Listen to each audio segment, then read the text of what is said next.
your phone? I'm checking right now. Are you my one viewer? Yes. I love you. Okay, we're going live. I'm Yeah. waiting. So can you hear both of us?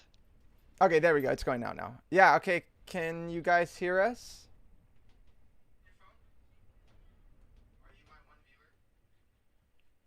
Okay, we got 3 viewers. I can hear me. Can you say something, Ivan? Yes, I can say something. Okay, keep talking. Hi, 3 viewers.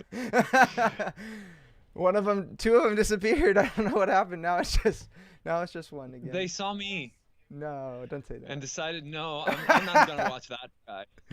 It's your vampire lightning. You hear it, baby? Yes. Okay, awesome. Yeah. Sounds So, good. all right, the audio's working. All right, we got another viewer. Hey, Ucharan, I love you too. All right, so okay, we got 3 viewers. Yay! Whoop whoop. All right, we'll just let a couple more people file in. Maybe like now we got 5. Maybe let to get to 10 or so, and then we'll just kind of start talking. Yep. Let me know, guys, as you start filing in, watching the live stream, where you're coming from, in what part of the world. You all know I love to hear that. So.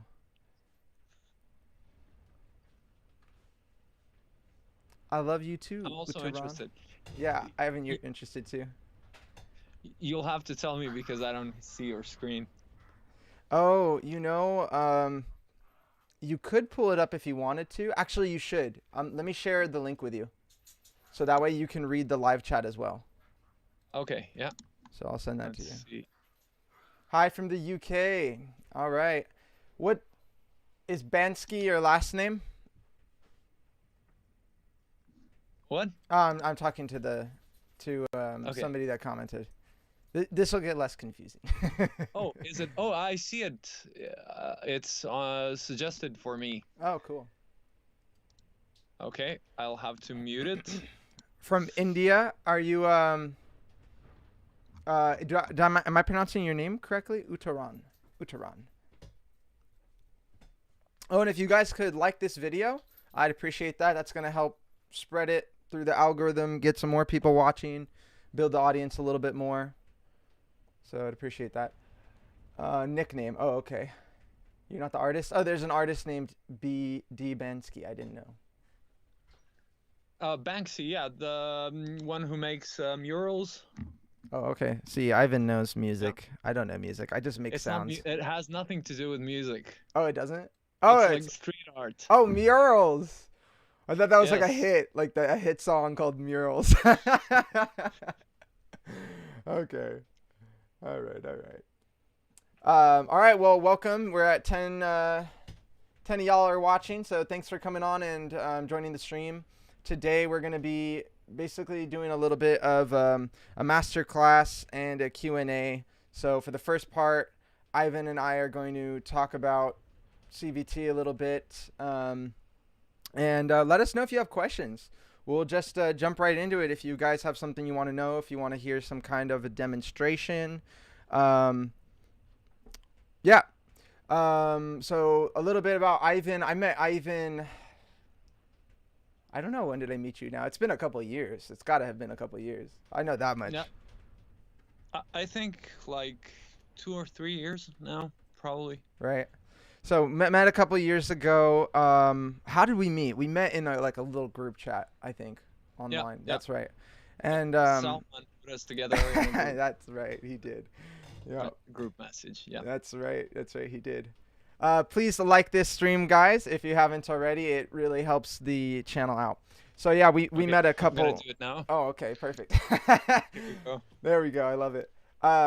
So we we met a couple years ago, and I hired Ivan as my vocal coach to help me learn CVT better. I was already a little bit familiar, with the model, and we had a couple of vocal lessons together, and that was really helpful. And Ivan is one of the people, by the way, that I recommend a lot as a teacher, if you guys are interested in studying the model, and not just my watered down version of it. But you know, he's an Thank you authorized. very much. Although I will say that Greg's version is Greg has a very good understanding of CVT, so I wouldn't say it's a watered down version in any way. It's the Walmart version at least. So, I like my version though personally. Otherwise, it wouldn't be mine. But thank you.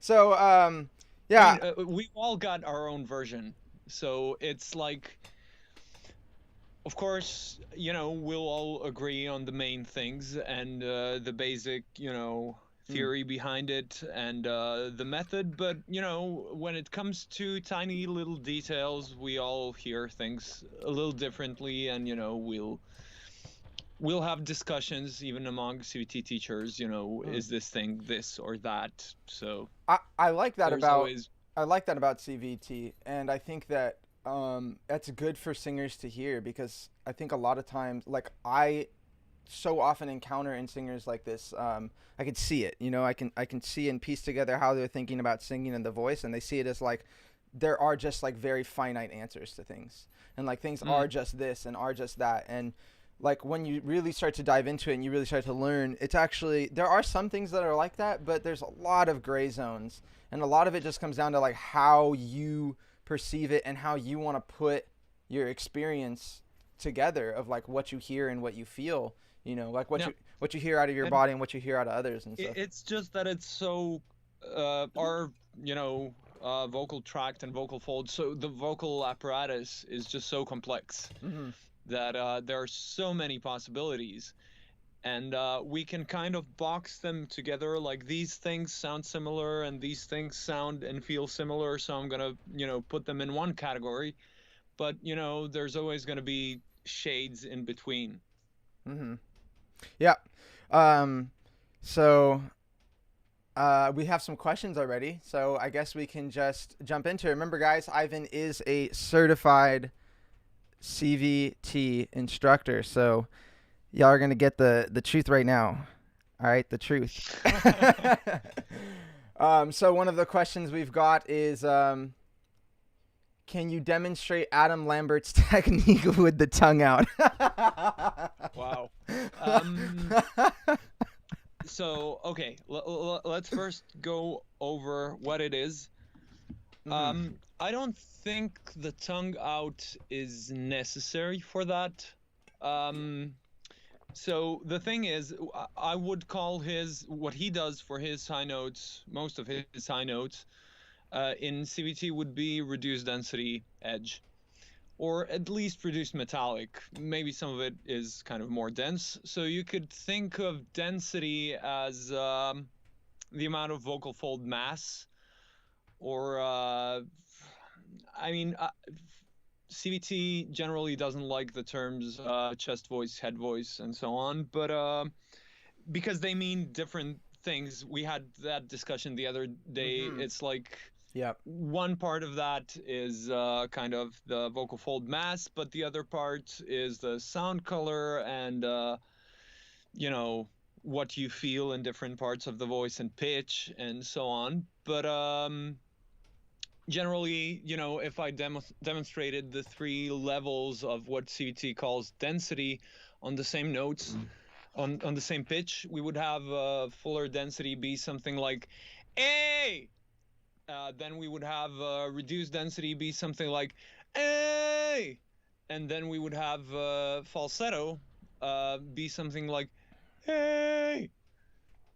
So for Adam Lambert, I would say he does on the high notes, so higher pitches than this, reduced density edge. So what is edge? You've already talked about that. So I don't know how many people are already familiar with that, or if I'm gonna repeat myself too much. I think just go for it. Just repeat yourself. Yeah. So generally, it would be the way you would go about it. Edge is one of the metallic modes in CVT. So what that means is that there's this brassy overtone Hmm. in the sound, and we have a non-metallic mode, neutral, which is very soft. Hey. Then we have curbing, which is kind of half metallic, There's a little bit of brass coming in there, but not a lot. I And d- then we have overdrive I just and sorry edge. want to interject real quick Yep. just on the metallic part, just so that like if you guys haven't tried to wrap your head around metal and what that is, you really really need to pay attention to like what like sound quality. You really need to pay attention to Yeah. sound quality. Like what is the difference in a different sound? Like we can perceive like darkness and brightness, like oh it's dark and is bright. So metal is a parameter like this that you can like perceive, and Hmm. it's like Ivan said, it's this like brassy, stronger, clearer quality, vocal quality. So right now I'm speaking to you guys with metal, and if I increase that metal a lot, you can hear that my voice has definitely increased in its loudness and its clearness. And now if I add a bit of twang to that, now I'm doing an edge. Yeah. But the metal is still kind of there. So we still have this very clear sound. So what's really cool is when you just practice that transition from something a little more brighter and Mm. looser, not brighter, but something a little more softer, and then you just increase your volume and you seek out that brassy quality. That's really the key to understanding the difference between at least neutral and the metallic setting. Yeah. Sorry, I just wanted to add that. Yeah, sure. And I was about to explain that a bit more anyway, but thanks. So just to continue with this, so the neutral would be like, hey, then curving, hey. Then you would have overdrive, oh, and edge, hey. So let me just do a quick transition from neutral to edge so you can hear what is changing. So if I start from neutral, hey, and then kind of Mm-hmm. add that metal, Yeah. you can hear something coming in. And if I make it on a lesser volume variation, so kind of just the transition points, you can hear a little bit of something coming in. If I go from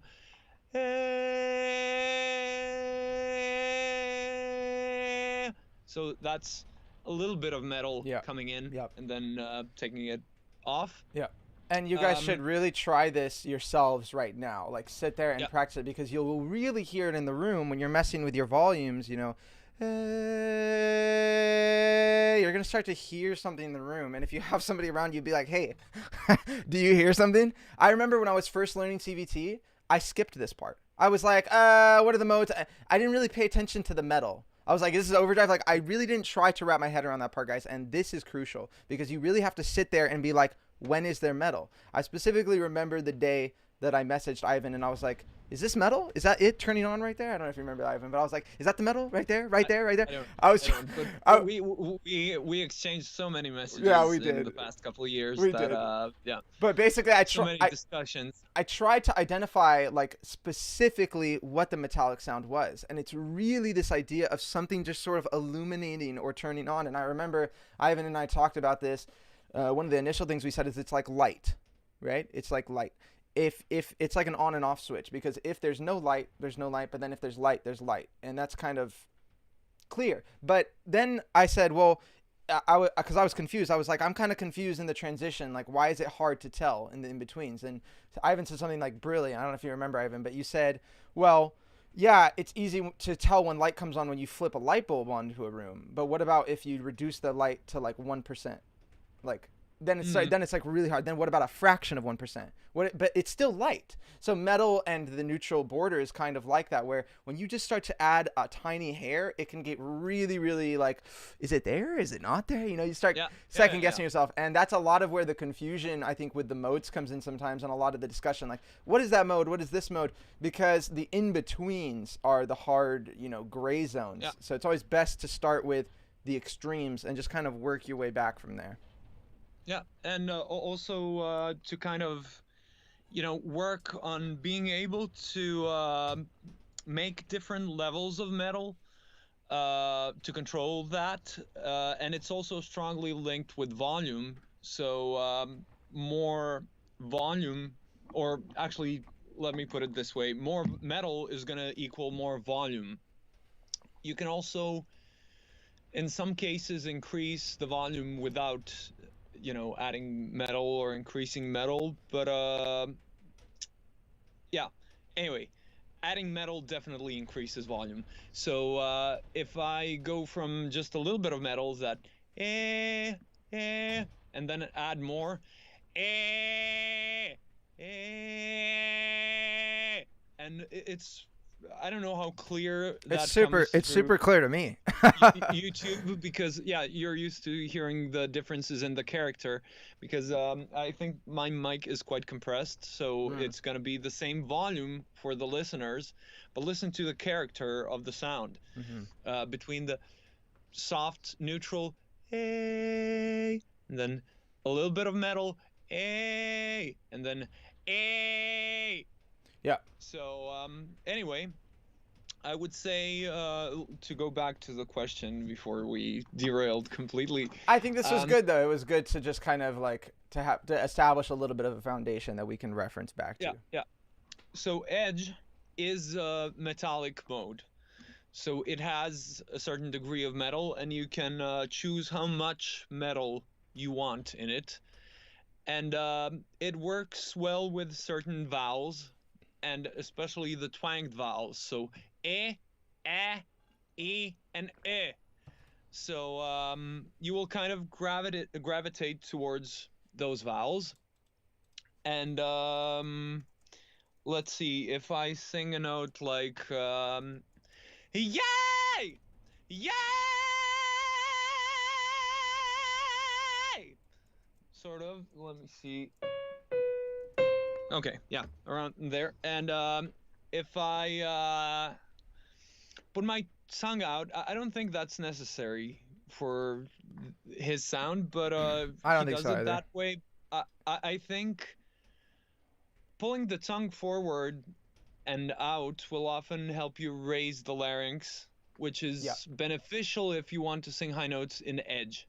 Yes. So, yay! Yay! That's kind of the tongue out thing. Yeah. I agree. I think I can get pretty close to Adam Lambert's sound, actually, if I do say so myself. And I believe you can, yes. And the tongue coming out has nothing to do with it for me, but what is important is the tongue elevating in the back a lot, which is absolutely goes hand in hand with the larynx elevating, like Ivan's saying, and that's super important to maintaining a degree of a metallic sound to your voice. And even if it's not metallic, even if we're starting to go into that gray zone in the high zone where it's like, is that neutral or is that metallic? That will help your voice maintain a fake metal character or a faux metal character, even if it's the CVT used to have a word for this that we call it metal-like. So it will really eventually what's going to happen to your voice as you ascend in pitch, everybody's voice universally is going to be, you can start in metal, that metal is going to reduce as you go up in pitch, and the density will, and eventually you're going to end up in falsetto. And eventually you're going to end up in whistle. Like, that's how you access the extreme ranges of your voice, and there's no way around that. There's a lot of pitch overlap. Like, we can drag falsetto way down in pitch. Yep. And we can drag, in this sense, chest voice, higher, and we can drag a metallic character. Well, let me try not to use chest voice terms.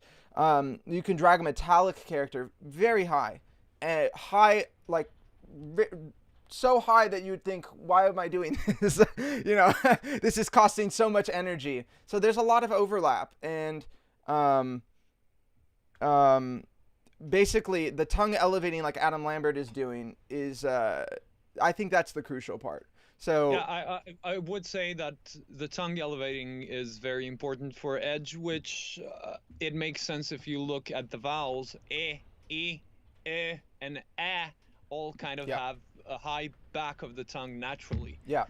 By the way, guys, if you're getting value from this content, please like the video. There's 27 of y'all, and only half of y'all have liked it. What's up with that? Okay, so yeah, so just to give y'all an example, and I'll show you guys, hopefully you'll be able to see my tongue clearly. as I go up in pitch. Sorry, I mean you can't see super clearly because you're on this camera. All right. So Oh, you're using a different cam for the. yeah. Oh, fancy. Yeah, I know. Yeah. So if I'll show you, let's say C4 to C5, and where my tongue just kind of goes as I try to maintain a metallic character to my voice, and I try to have it be in the twanged direction and on the reduced density side to kind of match what Adam Lambert's doing.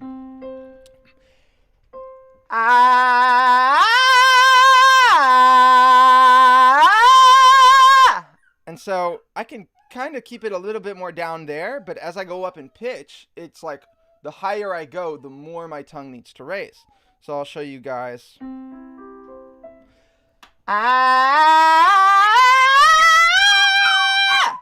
So I feel, hey, stop. Oh, that's my dog. All right, hold on. I got to put her away. Stop. It's okay. It's okay. Come into the, This is my little puppy. It says camera is stuck. I don't know if it's just Greg's or mine too. You know what? That is me. Hold on. I'll fix that right now. Yeah, this is my puppy, though. I don't know if she's coming through. She's crying. She says... I can see her on Skype, but I don't know what yeah, they can see her now. feed She's saying, Daddy, you suck. like. Shut up. Okay, I want you to go to your bed. Oh, it seems it's just your video that is stuck. Yeah, I fixed it, though. It'll update itself. And the reason it's doing that is because I unplugged the USB from my camera, and it's not supposed to be unplugged. So give me just a second, guys. Sorry. Anyway, let me check out what was there were other questions. Curving and dense edge sounds similar. Okay, because I did kind of reduce density edge instead of curving. Okay, so yeah, let me make it more clear. Curving sounds kind of more held back, so kind of like is the curving character, while edge is more like more clear, more open, in a way. So what is metal used for? Well, it's used if you want more present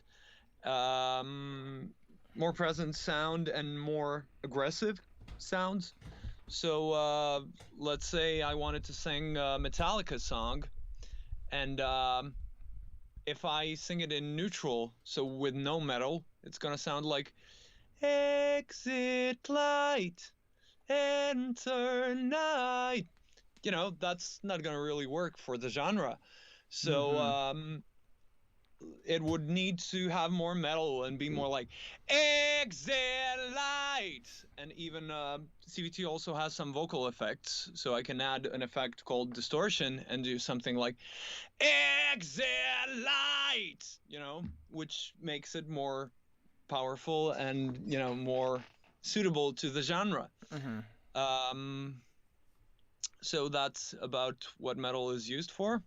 Can you drop your vocal box a little more open spaces in the back of the throat? Yes, I can. It's called it's in sound color in CVT, so you can achieve the same mode with the lower or higher larynx. Yeah.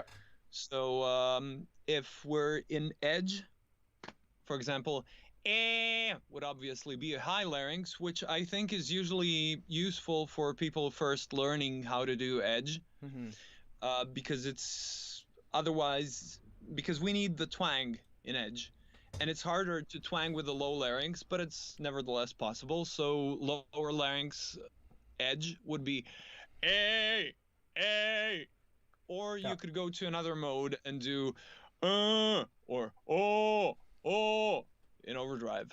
So yeah. So it's a matter of preference. Sorry to interject. So CVT believes that it's up to the singer to choose the sound that they want to use, and you know, it's up to you whether you want a high larynx sound or a low larynx sound. But it will have some implications, especially as you go higher in pitch, as to what you can or can't do with some of the choices. Yeah. Anyway, I do. back to you. I Sorry. did want to add to that what I think of in terms of edge that is crucial for me, and how I teach people how to find it is with those edge vowels. And the interesting thing about a vowel is that you can make it many different ways. A vowel has a very muddy definition, especially when it comes to singing. I mean, it's already kind of bad in linguistics, but it gets worse when you start singing. So because the pitch is raising. And you don't really have that problem in speech as much, but things start to sound different and be colored different, and what we start to perceive as a vowel starts to change as we throw in high and low pitches into the mix. So one of the things that you may be thinking is like, well, okay, edge, e, I, ah, and thinking, well, that's how I say the vowel in my language. The problem is that your E may not be like my E. What if I'm suddenly, from the UK? My A is going to be more like that. A, not E, right? What if I'm, from California? Well, I am from California. But what if I spoke a little bit more obnoxiously? Obnoxiously. Wow, now suddenly my vowels are actually pronounced slightly different because the thing that makes your voice sound different, the thing that creates an accent, is all about the color, and we can basically boil color down to vowel in a sense. So the vowels are kind of these overall guidelines, but what I use instead of just like thinking E or whatever is I think of the twang zone in the tongue. So whenever I want to add a lot of twang, I've noticed that my tongue needs to go into a particular spot, into a particular configuration, and it's elevated and kind of tense. So what I do is I make sure that I find the twang zone. So first of all, you've got to get the metal. So usually for people that's kind of more intuitive on overdrive. So you find a bit of metal, A, like you're calling out, A. And then what you do is you take that intensity and that amount of like force and to your voice and that power and that loudness, and then you find the twang zone. So I'm going to do that right now.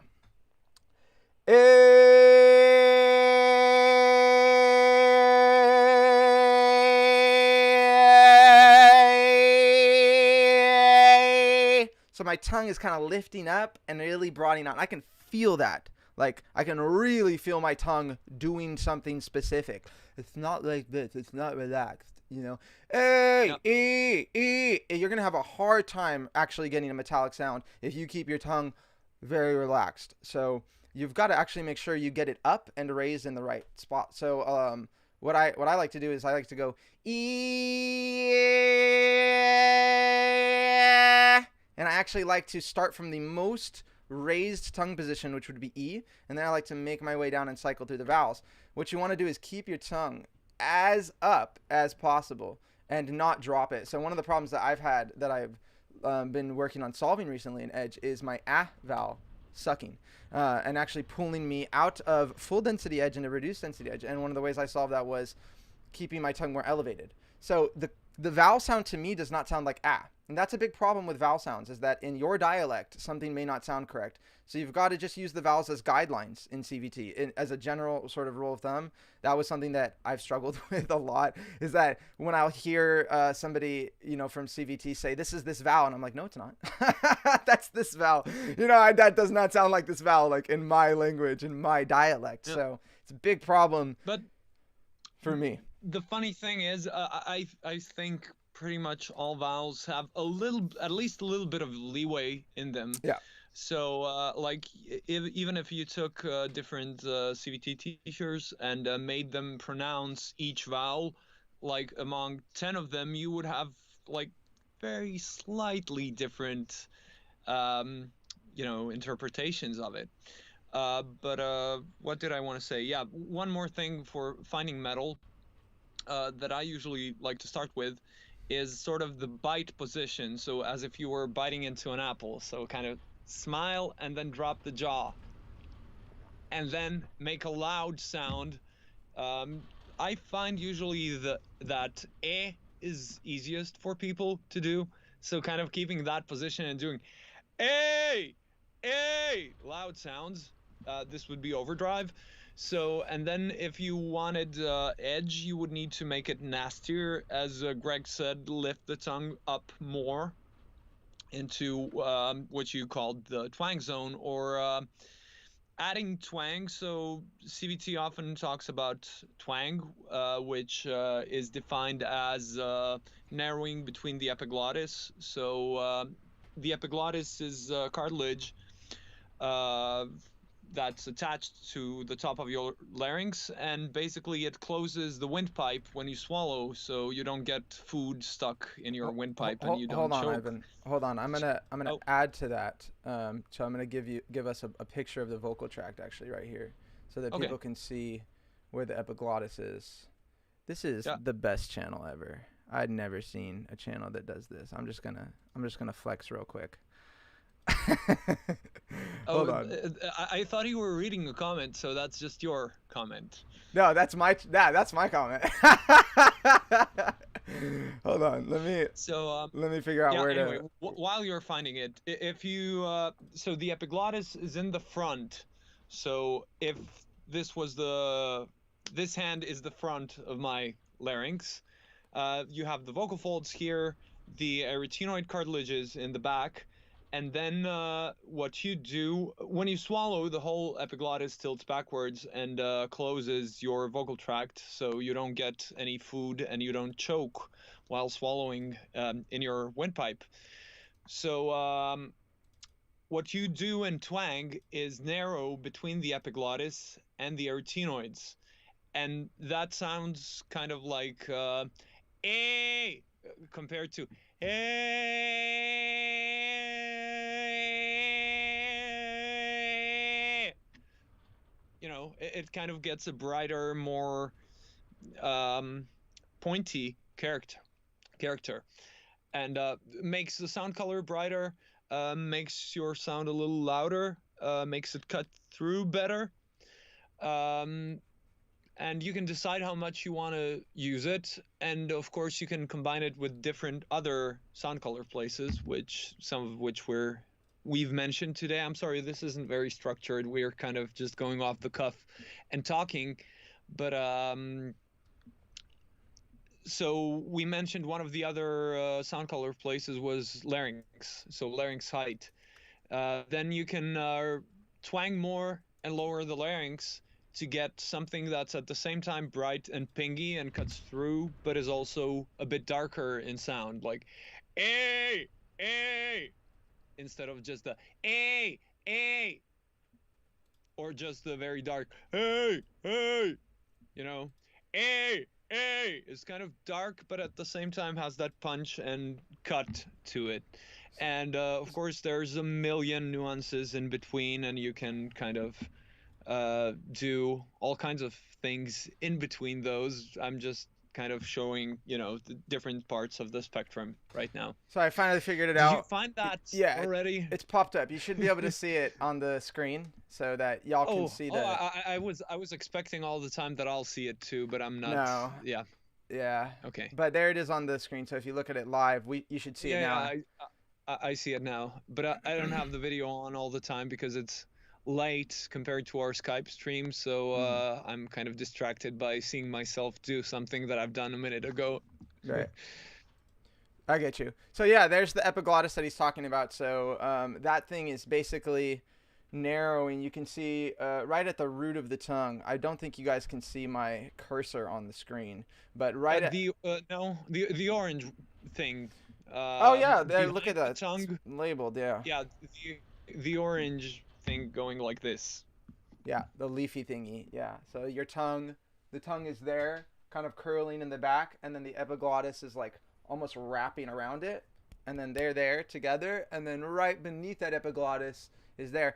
What's really cool, guys, if you check out the CVT app, is you can actually see this stuff. So you can see it from another perspective of a laryngoscopy where there's a little camera going down the throat peering at the vocal folds, and you can actually see when you do edge and when they demonstrate these different sounds. A, A, A, A, A. You're going to see all this right here, this narrowing above the vocal folds is like, is it's necessary. It needs to happen in order to change sound. What I like about CVT also, by the way, is that it gives you a sort of anatomical reference for when and a framework of thinking of any difference in sound that you or anybody else could possibly make is explainable. It's not just like your voice. So if you do overdrive and somebody else does overdrive, it's going to sound pretty much the same. If your voice sounds different from somebody else, like a different like singer, and you're like, man, like that's just my voice. No, it's not. Probably not. It's probably mainly how you're using it. And so what you guys can start to do is start to think in CVT. Start to think like, how can I describe this sound? What like explains the difference between objectively my sound? And metal is one of those parameters. So for example, you may come across somebody that says like, oh, I just have like a lighter speaking voice. You know, my voice is just, you know, more on the light side, and I'm kind of a tenor, you know what I mean? And then, you know, maybe they're going to talk up here as well, and they're going to be like, yeah, you know, I just kind of got a light voice. It's kind of been like that my whole life, you know? I never able to get much power, but I really have a lot of agility, and like I'm just kind of like a light tenor, you know what I mean? They're just singing more in neutral, guys. That's how they've learned to use their body and learned to use, you know, their voice. It's not that, you know, their body is not meant to do metal. You know what I mean? So that's what part of what I really like about CVT. So I'm gonna leave this little diagram up right there. All right, so where are we at? Are we going down this list of questions? It's up to you. Yeah, let's do it. It's your show. Yeah. So CVT is only sounds and demos. How do you practice daily? That's a really good question. But actually, CVT is more than that. Even in the app, they have specific exercises where they say, like, practice these things. But the reason that it doesn't have a lot to do with practicing songs is because they try to remain really, like, really genre neutral and really artist neutral to, like, let the singer decide. Like, am I right? That's why they're not, like, you know, more in that direction. It's more objective. Yeah, so here's how I would put it. CVT is a really great problem-solving structure. So the idea is that you can approach problems in the songs and check out why they're happening. It could be, for example, let's manufacture a problem. Let's say I'm singing... Wait. Let me be the problem, and then you fix me. No, but I'm thinking of a specific type of problem. But okay, so you can do it. Okay. But here's the thing. Let's say you are singing mainly in overdrive, and then you try to go to an E vowel and it fails. Okay, I got you. So you're trying to keep the overdrive sound, but you have an E in there. Okay, so I've got the song I was just covering. It's got an eval on like an F sharp, so that's perfect. Which is something that a lot of beginners are going to struggle with. So what is it? Day bleeds in the nightfall. What's the part right before I was just singing this? I guess I kind of like... Yeah, there we go. So, I guess I kind of like the way you numb all the pain. Another day bleeds. Yeah. So, and that's a pretty common problem, you know. Somebody is singing, especially if it's kind of like in a darkish sound color overdrive. Another day.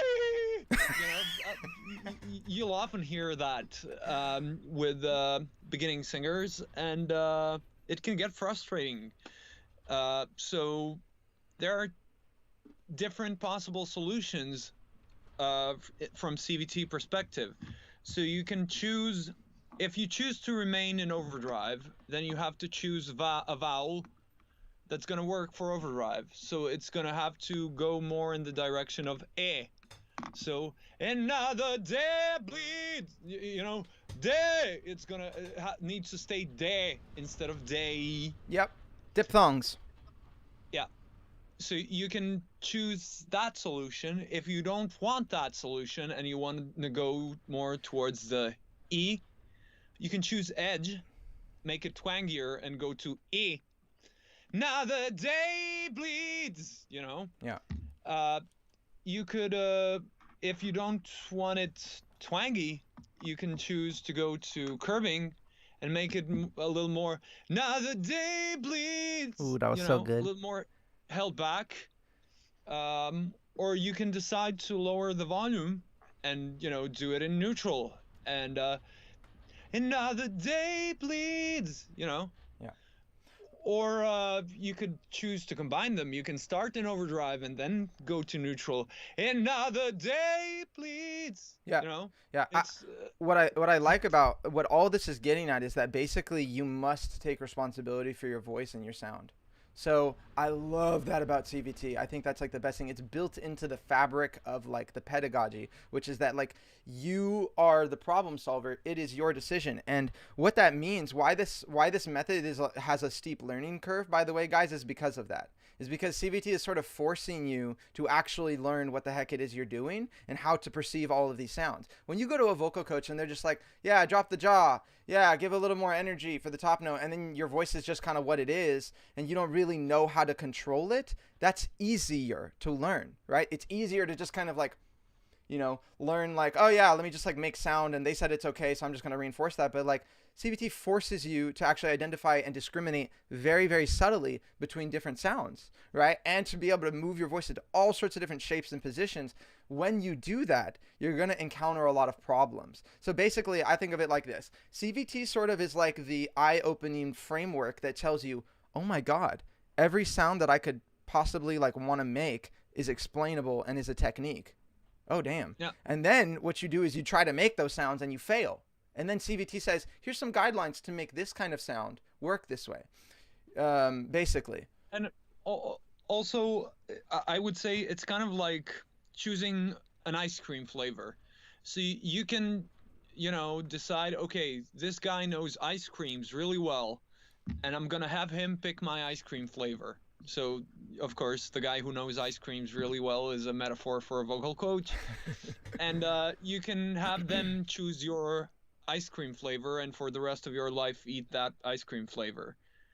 But what if there's an ice cream flavor that you would prefer to that if you tried all the other ice cream flavors? So I like that the idea of CVT is kind of like, okay, here's the ice cream shop. Now you can choose which ice cream you like. And as a vocal coach, I might suggest, okay, for the genre that you're singing, this is a popular ice cream choice. Do you want to try it? And then, you can try it and decide, okay, but I really want to check that one over there. Mm-hmm. Yeah.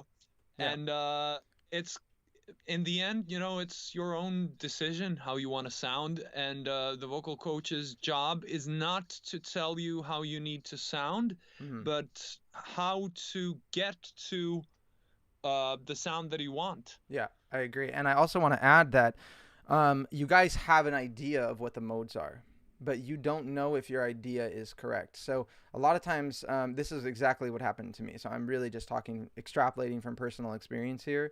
And I may be wrong with some of you, but I'm sure I'm going to hit the nail on the head with others. So you're going to start to form an impression of what a mode is and what CVT is and what the differences between these two things are. And you are not necessarily correct in those impressions. You must make those impressions in order to get started, but you've got to leave a little bit of wiggle room of doubt. And the reason that I'm even talking about this is because you may say, oh, overdrive is absolutely not the sound that I want.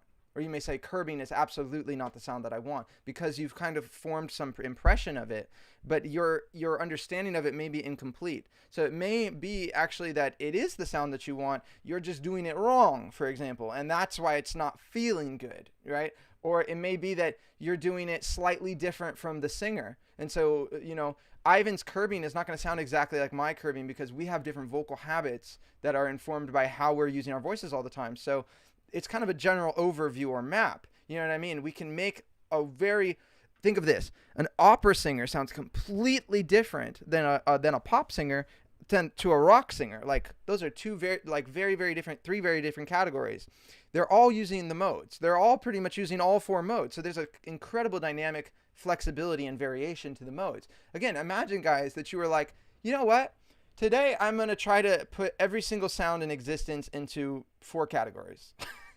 Those 4 categories got to be pretty massively large, right? So that's kind of the case that you're going to see a lot of like nuances between the sound. So I just want to put that out there, that don't throw away a mode because you think, and I did this with Edge, for example, like, oh, Edge is not good because it's so nasty sounding, you know, and it's like, I would never want to sing like that, but that's just a caricature of Edge. Don't be fooled by caricatures. They're actually there. Extreme versions are there to help you identify and start to make the basis of your framework and start to be able to identify and perceive the sound. But they're not there to say like, okay, that's absolutely not the direction I want to go in. And furthermore, you should be exploring all the directions. In my opinion, as a vocal coach, I think it's important to know what the potential of your body is, to know what you're capable of. And that way Felipe and I, Ivan, were just talking about this in the last stream on pulling chest voice, and it's basically that, like, if this is where you're gonna sing, like, this is your genre, basically, like,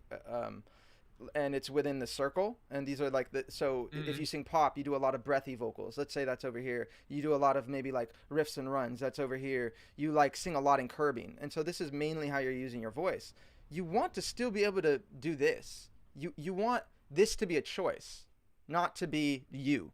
So in other words, you should be able to expand outside of that, and that's going to give you much more of an artistic, creative freedom. And I think it's technically the wiser way to go as well. Mm-hmm. All right. Yeah, I agree. I mean, it's always better to know more and to have more choices than to have less choices. Yep. But, you know, at the end of the day, some great art was made by singers who didn't have that much choices available to them. So I'd not go into, you know, talking about what's right or wrong here. It's just that you have choices, and you know, the more choices you become comfortable with, the better. You know, it broadens your palette. It's kind of, you have more colors to pick from when you're painting. Yeah. Doesn't mean you need to choose all, you know, use all of them, but, you know. Yeah, so I think we should maybe take a couple more questions, and then, guys, I wanted to give you the opportunity to come on and receive some coaching from Ivan, and maybe I'll chime in a little bit here and there, but mainly Ivan, and I'm just going to kind of relax and drink some tea or something, watch him sweat. I'm just kidding. We love what we do. So if you guys are interested, maybe you just want to understand the modes a little bit better. You want to go, hey, is this overdrive? I think it's like this. Is this right? And you want to get a little bit of feedback there. If you've got a specific problem, some of y'all are saying like, you know, I can't do this specific thing with my voice, or it feels tense. Like, you know, these are the kinds of questions that are not best suited for a general overview or topic. The Adam Lambert question it was a good one because it's like specific and we can kind of demonstrate, but your individual issues need to be specifically addressed. So here's your chance. Work one-on-one with an authorized CVT instructor. See if you like it. Try it out. It's like an ice cream flavor. All right. Vocal coaches are like ice cream flavors. So if you guys are interested, all right, just message in the chat right there and volunteer, and then I'll put my Skype down and you can find me on Skype and we'll just add you into the stream. So you will be broadcasted live. So you got to be okay with that, but it's fun. It's all good fun. All right, let's let that percolate in their brains and move on to some more of these questions, shall we? Sure. So we got let's see. We got something about tension, I think, from, let me find it. Yeah, my vocal folds don't close all the way. Okay. So I add more twang with almost everything, but tension is a real problem. I don't see a question, but if you want to rephrase that into a bit more of a question, I mean, we can kind of talk about why that might be happening. But again, you would need to work with one of us. So if you want to come on, Yenti, I don't know if I'm pronouncing that right. Apologize if I'm not. But if you want to come on, Yenti, we can help you with that.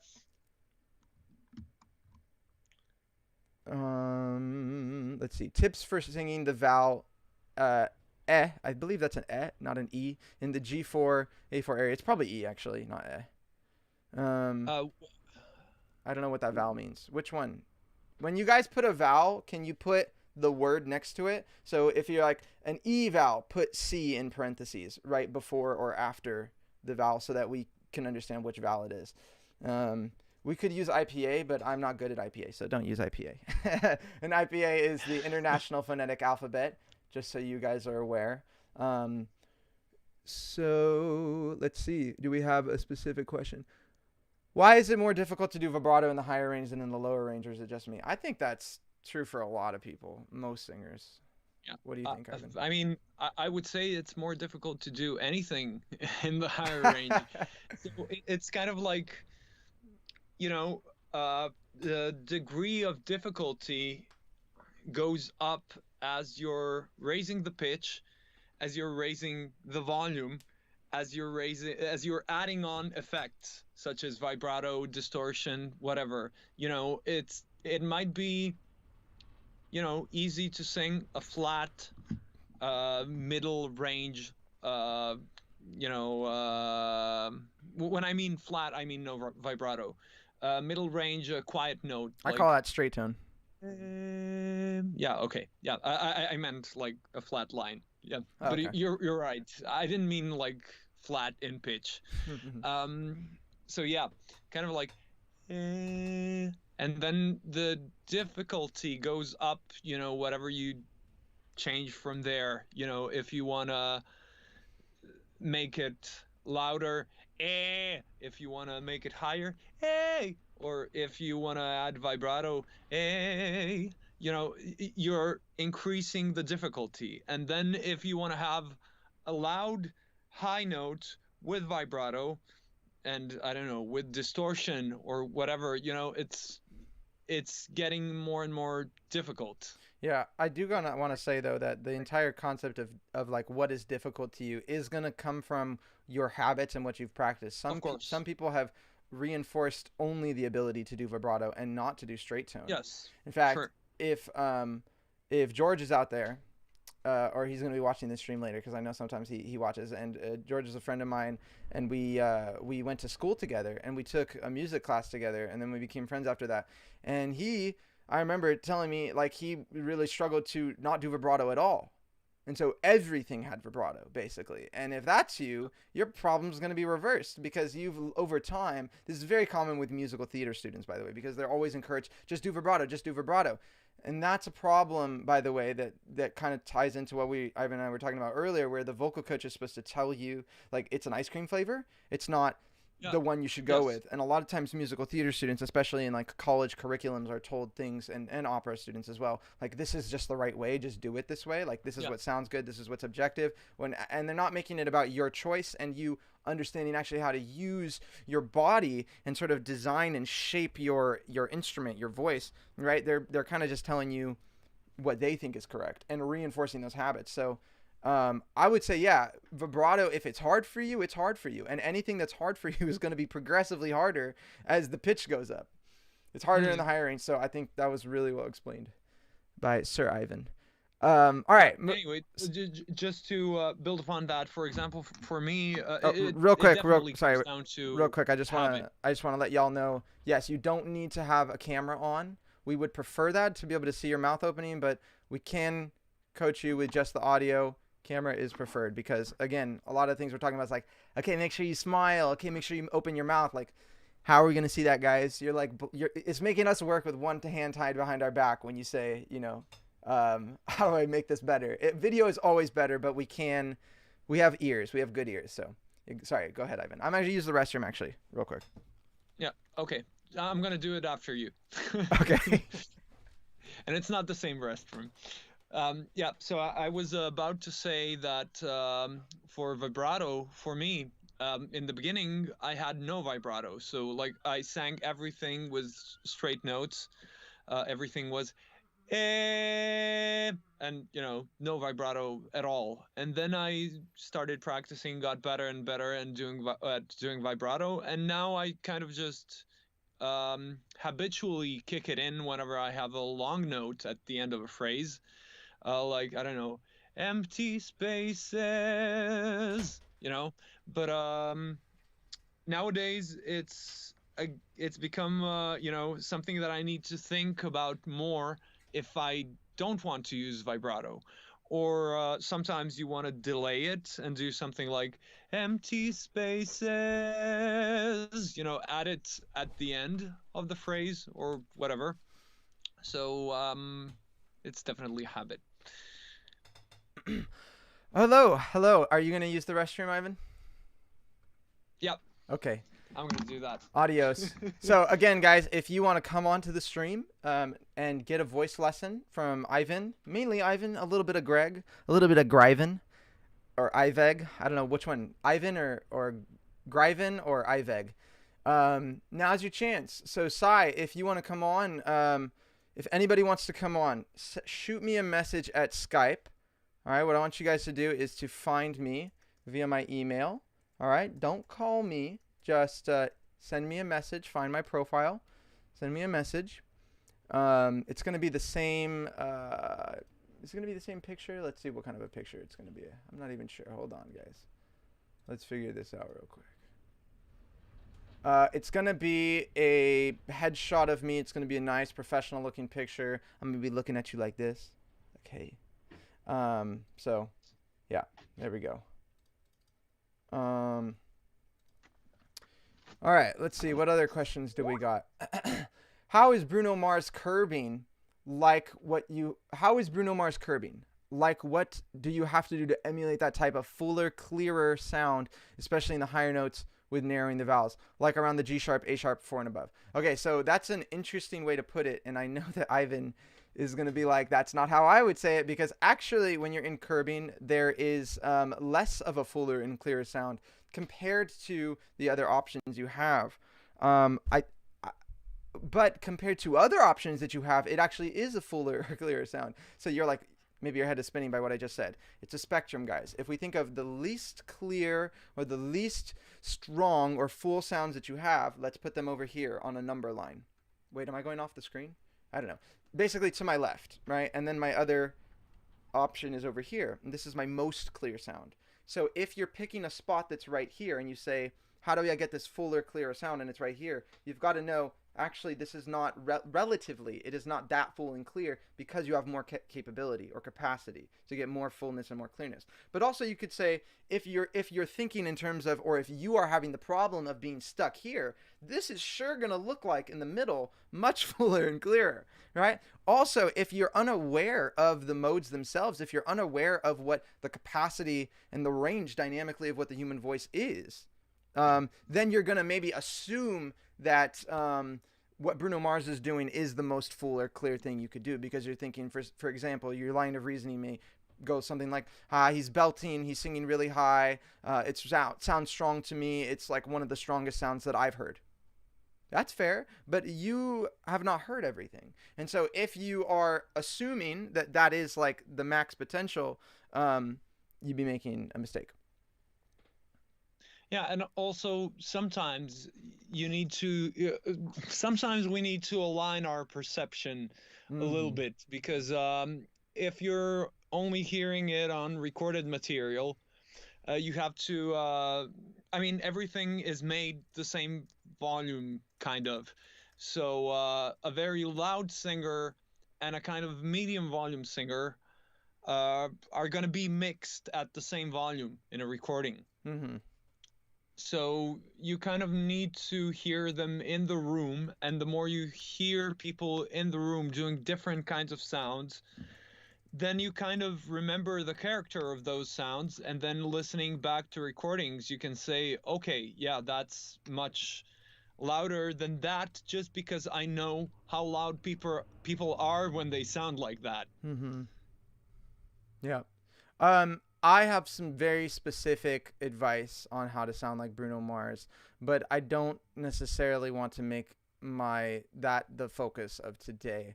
I will actually plan on releasing a lot of content that has to do with that, because Bruno Mars is one of my favorite singers. So I have spent a lot of time chasing that sound, and I have had a lot of problems come up in the way of doing it that I've had to try to figure out to solve. And now I'm a lot closer to being able to emulate that sound than I was before. So I do want to share that information with you guys. In terms of CVT, CVT is not going to get you exactly an artist sound. You guys got to keep that in mind. Again, all human sound, possible to be make. Put that in 4 boxes.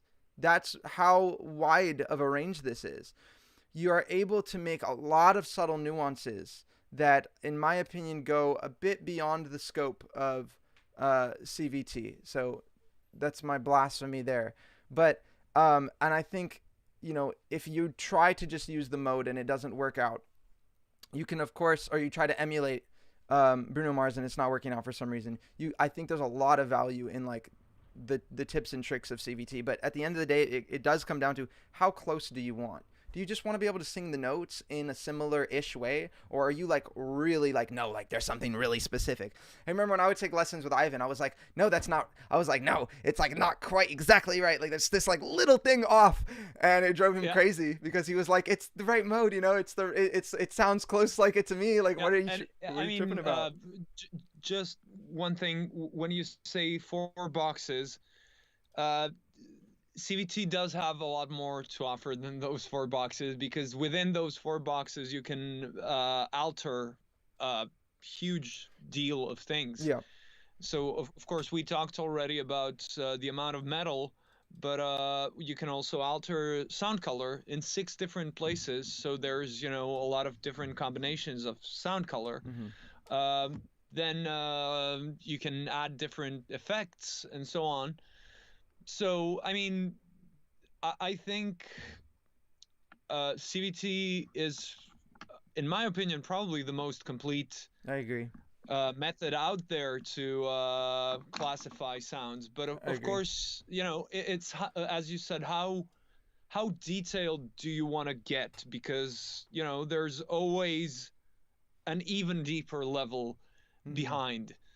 What is this specific little thing doing while you do that? And it's like, and I think there's a lot of information like that is very personal to you as an individual. And I think those little bits of information that like kind of only you understand, or maybe only you perceive, or maybe only you feel, is part of what makes you special, or makes Bruno Mars special. And I think it is kind of possible to try to chase after that information, to try to like get closer to it. But I think we can only do so much. You can only get so much, damn close, but only so much to an artist's sound. And I think at the end of the day, you really want to kind of keep a healthy distance from their sound, because it depends. Like, what is your end goal? Yeah. Do you want to sing in a Bruno Mars tribute act? Is that the goal? Right. If yes, then you probably want to get as close to the Bruno Mars sound as possible, because you want people to come to your show and say, hey, that really does sound like Bruno Mars. But if you want to, make a career of singing your own songs, then it's probably not going to be a good thing if everyone says, wait, that guy sounds exactly like Bruno Mars. What the fuck? Sorry, right. I'm not sure if I... No. You're just going to get me demonetized and make me no money, but it's okay. It just came out. Sorry. It's okay. I do it too. I can't. I haven't learned not to swear yet, because I love swearing. It just feels so good. All right, so let's put the questions on hold. Sai, you've met Sai, right? Ivan, you met Sai in the Vocalist Chat Hub? Who? Sai. Sai sings bass. You complimented him in Chat Zero on having a very low resonance. Remember, he did the harmony. Yeah, cool. Okay. Cool. I'm sorry to put you on the spot, but yeah. I do kind of. Yeah, I'm senile. Yeah, maybe you need to see his face. Maybe that's what it is. All right. Could be. I gotta try to add him now to the call. So Greg struggles with technology. Let's see how this goes. Maybe we need to be friends, Sai. You're watching this, and I know that you've messaged me, and I can see your message, but on Skype it just shows me like live, and then it gives me like a number, cid.eo, bunch of numbers, more letters. So how can we be friends? How can we be friends? Maybe I have to start a new call? That may be the case. I don't know, but it has add people to the call. Top right corner in Skype. I know, but it won't let me find him is the problem. on Skype. Okay. Okay, here's what we're gonna do. I'm gonna call you and Sai. Okay. So let's hang up and then we'll just call both of you. Okay. All right.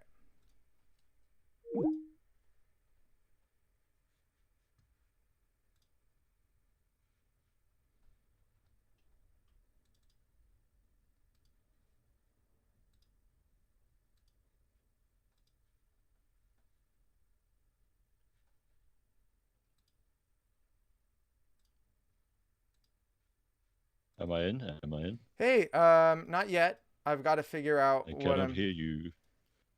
My sweet Greg, I cannot hear you. You should be able to hear me. I think that is unusual. I think that's you. Why cannot I? Why can't I hear Greg? Let me check. Maybe it's my audio video settings. I can hear Greg fine. Yeah, Ivan can hear me. Can you hear Ivan? Hi. I can't hear anybody. Yeah, that's a you problem. Sorry. Sorry guys, hold on. Give us a sec. We got to figure out the technical difficulties here. I can only hi hear Geller, yes, we can see I can the only comments. hear you through the stream. I can't hear you through the And by the way, Greg, it seems to me that it's only you on the video on the stream now. I know, I'm trying to figure that out because we're in a call, so it should be allowing me. Yep, I hear you now. Oh, you can hear us. It's mine. Yeah. It's mine. See, you got to be careful, Sai. You're gonna make me panic with the technology stuff. I'm gonna be like, it's me, I'm messing up again. Everybody's gonna leave me and unsubscribe from my channel. It's the first time I've used Skype in like 10 years or whatever it is, so it's it's changed a lot. Yeah, that's a while. Okay. No, it's not. It doesn't seem to work. It doesn't seem to be. I can see you, What's Ivan, in the chat, but the problem is I can't find Sai. Let's see. Let me see if I can. Can you hear me? Well, Greg? I can hear you. Yeah. I'm not being able to. But you can't see me. I can see you. The problem is I'm not able to add you on OBS so that the audience can see you. So hold on. Let me see if I can find you. But they can hear. But they can hear me now. There we go. Oh, I found you. All right. Ta-da! I did it. Greg masters technology. That's what this stream should be called. Greg, master of streaming and all things related to technology. This is what I did last time. I started talking myself up, and then it completely failed. So I got. So now there's a video of me picking nose. Cool. All right, so I'm trying to line this up. Beautiful. Let me see if I can put. How do I fix this a little bit more? Maybe I can make myself smaller. I'm trying to mess with the dimensions here a tiny bit.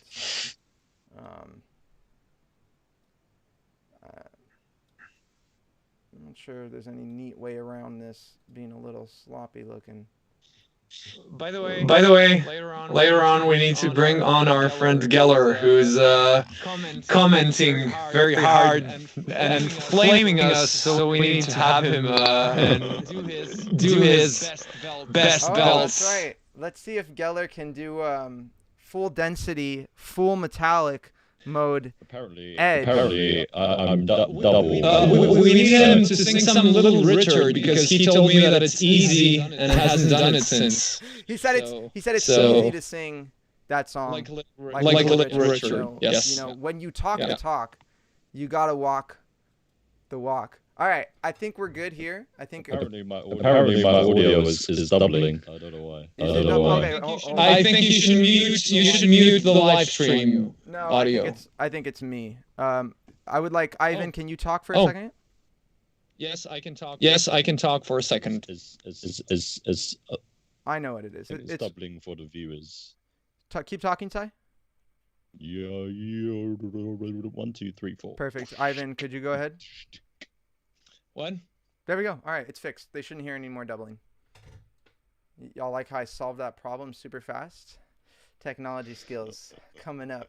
See, Ivan, you don't get it because it's an inside joke, but literally every stream I've had like a half hour at least, sometimes more, of like struggling. There have been streams that I've done where it's supposed to be me talking about something and I'm just struggling to like get the damn technology to work. My poor subscribers. All right, so I'm gonna get some juice, Okay. aka beer. So, Sai, what is that? How you pronounce your name? How do you pronounce it? Sai, yeah. How do you pronounce your name? Ivan. Ivan. Oh, with E, not Yeah, not Ivan. Yeah. not the okay. So I've been like playing around with the Hercules song. Was it Go the Distance? And you know, my voice is quite low, and Yeah, I can the hear that. chorus. Yeah, the chorus it goes to an E4, and I'm struggling with the E4. I can like I guess belt the E4 in various ways, but I can't find that kind of nuance, kind of not so overblown Okay. dynamic on the E4. So can you sing it for me? if I stand back, if I if I do the loud version first, maybe I don't know, or the quiet It's up version to you. So let's just hear what we're starting with, and Okay. then let's work towards what you want to be able to do. I will find my way. I can go the distance. I'll be there someday. I've got the words of every mile will be worth my while. That's basically it. Cool. Nice. So I notice sometimes it's like I'm going into falsetto, and it's kind of disguised with the way that the rest of it is kind of, I don't know. It feels like that to me. But it feels like I'm unable to kind of. I mean, tonally, I can kind of connect it, but sometimes it's kind of like, I don't know. It's sometimes it flips into falsetto. It's basically inconsistent and quite difficult to do for me. Okay, I didn't really hear much falsetto here. Okay. So Fine. I hear kind of fine, but you know, I could flip to falsetto from that fine. So you know, that kind of tells me that it's not falsetto. Instead, it's fuller kind of. It's neutral. So maybe that's, if we're talking in CVT terms, it doesn't have a metallic sound to it. But you said that you don't want it to be loud. I don't necessarily want it to be loud, but it just doesn't quite have the kind of body that I would like to it, to the sound. Okay. It's like, you know, compared to my lower range. Can you show me a lower range note that has the sound that you would want to take higher? If I go down a bit lower, I will find my way. I can go the distance. I'll be there someday. If I can be strong, I know every mile will be worth my while. So Cool. that would be that quality of on the C4 basically. Yeah. I would like to be able to bring higher. Can you do it higher now again, just so we can compare? Back to the A. Yeah. I will find my way. I can go the distance. I'll be there someday. Doing it better now for some reason. If I can be strong, I know every mile will be worth my while. Yeah. Cool. So let's check this out. Can you? So what I'm hearing on the lower one is that you're kind of keeping more closed vowels. Fine, will find my way. I will go the distance. I'll be there someday. Kind of not there. When you go to the higher, it kind of gets unstable and very open. Can you think more of the vowel I will find my way. So let's do this. Can you say for me? Yes. And let's do a C4 first. Sustain it. Yes. How does that feel? It's a lot louder the way I'm doing it now. Okay. Yeah, but can you keep the volume down?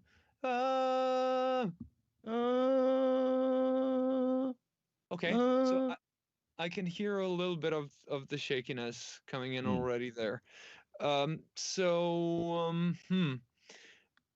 What do you usually do? How do you usually go about supporting? Do you have a specific thing that you do? I don't really know specifics about supporting, really. I mean, I know my torso kind of reacts in certain ways, but it's not something I pay tremendous attention to. But that's really good. Like, in what way does it react? I find I think I find that 10 I don't know, it's usually kind of more intense notes and higher notes in general. I find that the abdomen kind of goes in a bit. Yeah. So Cool. So does it go in and stay hard, or does it stay soft and gradually move in? Not sure. If you try that,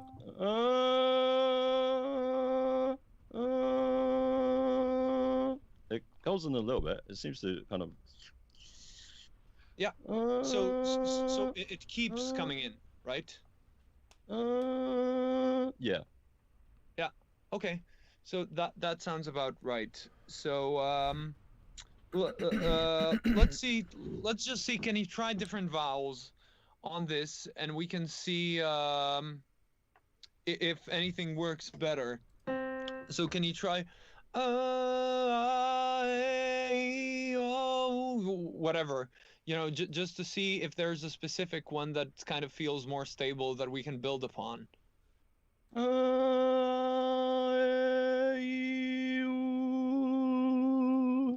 Okay, so maybe interestingly, the R, I'm not sure. What? Maybe the R, I don't know. Maybe. Can you do that again? Maybe not. What about the E? Because wait, guys, hold on. I think something happened to the live stream. Oh no! Do you guys still see it? Wait, I think it's live. It seems to still be working. Okay, to me. I think I just clicked away, and then thought that I ruined everything. Yeah. Oh, thank goodness. All right, sorry. Carry on. Technology kick. Yeah, it's like the panic. It's the trauma from the past. Let's try this thing, because sometimes, how loud would you say you are when you do that note? What, the C? Yeah. That's kind of quiet version of it, I guess. Yeah. And if I do it louder, what would happen if you went a little louder? So I'm not talking about going or hey, just compared to because if it's like, if you divide your volume possible on that pitch from 1 to 10, if you're staying on volume 1, it can get really difficult to control. So can you give me, let's say, volume 4, and do sorry.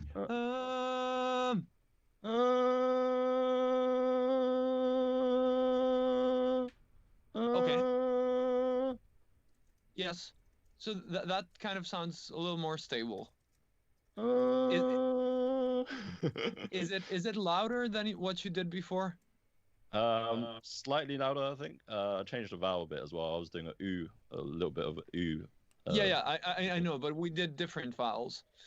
Okay. So let me just because it's difficult to judge volume over Skype. Yeah. Can you raise the volume a little bit more and then take it back just so we hear where you are? So if you do like just to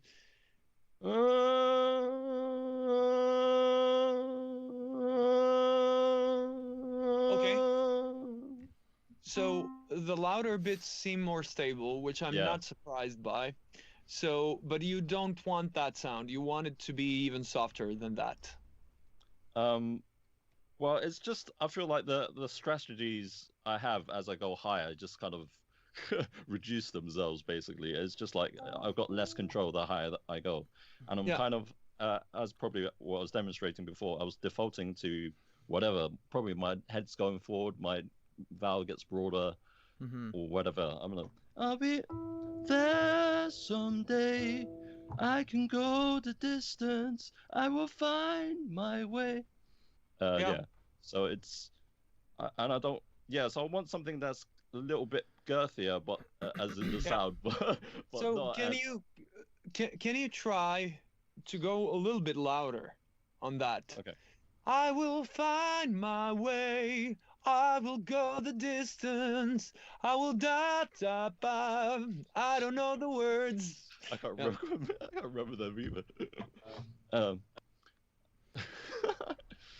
uh, uh, Oof. I will find my Okay. way. I can go the distance. I'll be there. Okay. So There. let's see this. I'm thinking since you're so used to all the low songs, you could be used to keeping your larynx down, which will generally make it more difficult to go higher.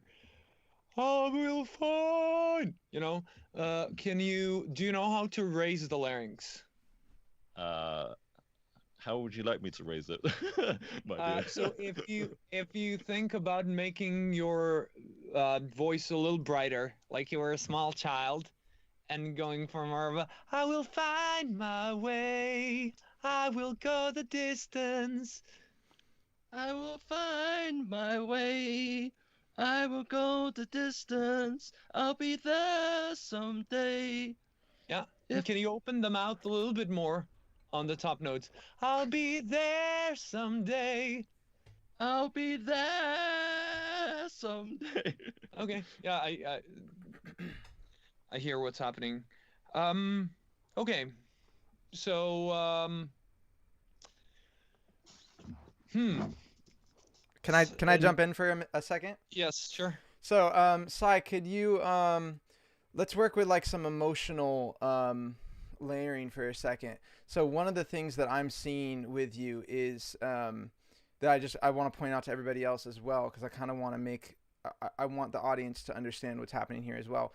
And to understand that you're seeing, like, the audience is seeing, basically we're all seeing two different examples of the same thing, and like something that's going wrong, something's going wrong and something that's going right. And so when Ivan's doing it and it's successful, one of the things that I'm noticing is his confidence and his like emotional like status, or his state of mind is very like in it and confident. And one of the things I'm seeing with you is like, you know that you're approaching the shaky higher part of your voice and that it's unstable, and that you're like defaulting into that. So can you try getting out of your head a little bit and just getting really into the moment, like really focusing on what you're doing, using a little bit of an emotional layer, like I'm going to be like, it's Hercules, right? So he's telling a story. So I want you to tell the story like, I'll be there someday if I can be strong, So go a little bit louder first and tie that in with the emotion. Sometimes when we try to execute something like technical, it just completely fails. And I think sometimes that's because, we're not, either it's just a little too hard, but I think this one's within your realm. I think let's just work on a little bit of the fear. Would you like me to attempt it again? Yeah. And I want you to layer that with like really imagine. And if you don't get this part right, then, it's not going to work, but you got to make sure that you're like really going for it, I'll be there someday, like you're Hercules. Come on, world. I'm going to be there someday. I will find my way. Hey. I can go the distance. I'll be there someday. If I can be strong, I know every mile will be worth my while. Okay, good job. Tell me about that first note, I will find my way, and your experience of it. How did your voice feel? It was more successful. I think I was flat on all of them, but it was kind of in the realm of what I was looking for, I think. Good. It's got the emotional as well as the physical thing going on as well with it. Yeah, I think the problem with exploring your upper range in this weak, fragile state of, oh no, like, and I get it. You one of the things you mentioned that really resonated with me when you were working with Ivan was, I feel like my voice the higher I go, the more my options are limited and more closed in. Yeah. And this is super common as a beginner. And so one of the things you're probably thinking is, oh, I can get louder, but then I get the wrong character for the sound. Part of the trick of starting to get less volume on the high notes, which is more physically difficult for most singers to execute, especially beginners, especially people that are struggling with singing higher in particular, is you actually need to kind of fake that energy for the massive sound. Like, I will find my way. Like, you're like, you know, yelling or going for it. Hey, you need to actually use a lot of that energy and like conviction and like, I'm just going for this. But use that, but then reduce the volume. So if you're like, well, it's softer, so I'm going to make it feel more like falsetto, that's going to be like a rickety bridge.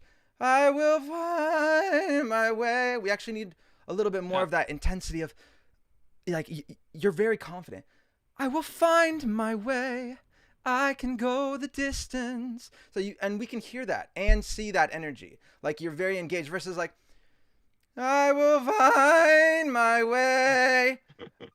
Right? And part of me even failing like that is trying to like disconnect myself and build up fear and anticipation for the high notes. So number one, get rid of that. Like, really just go for it. So can you try it one more time? I will find. Take a second to generate in that moment. Go ahead, Ivan. Sorry. Yeah, I'm just thinking it's obviously a very good direction because it immediately made a huge difference. So I think we can also tie that in from a technical aspect. What I was started to go in earlier, but then kind of sidetracked, the support thing. So the amount of energy. Yeah. So you said that you are pulling in the abdomen a little bit. Can you also feel like you're expanding the rib cage here and pulling in the abdomen in with a little more energy in it? So not getting tight, but you know, using a bit more energy. I will find my way. I will go the distance. I'll be there someday. So when is the rib cage expanding for you, or are you trying to expand it as you're singing? So I'm kind of trying to keep it expanded all the way.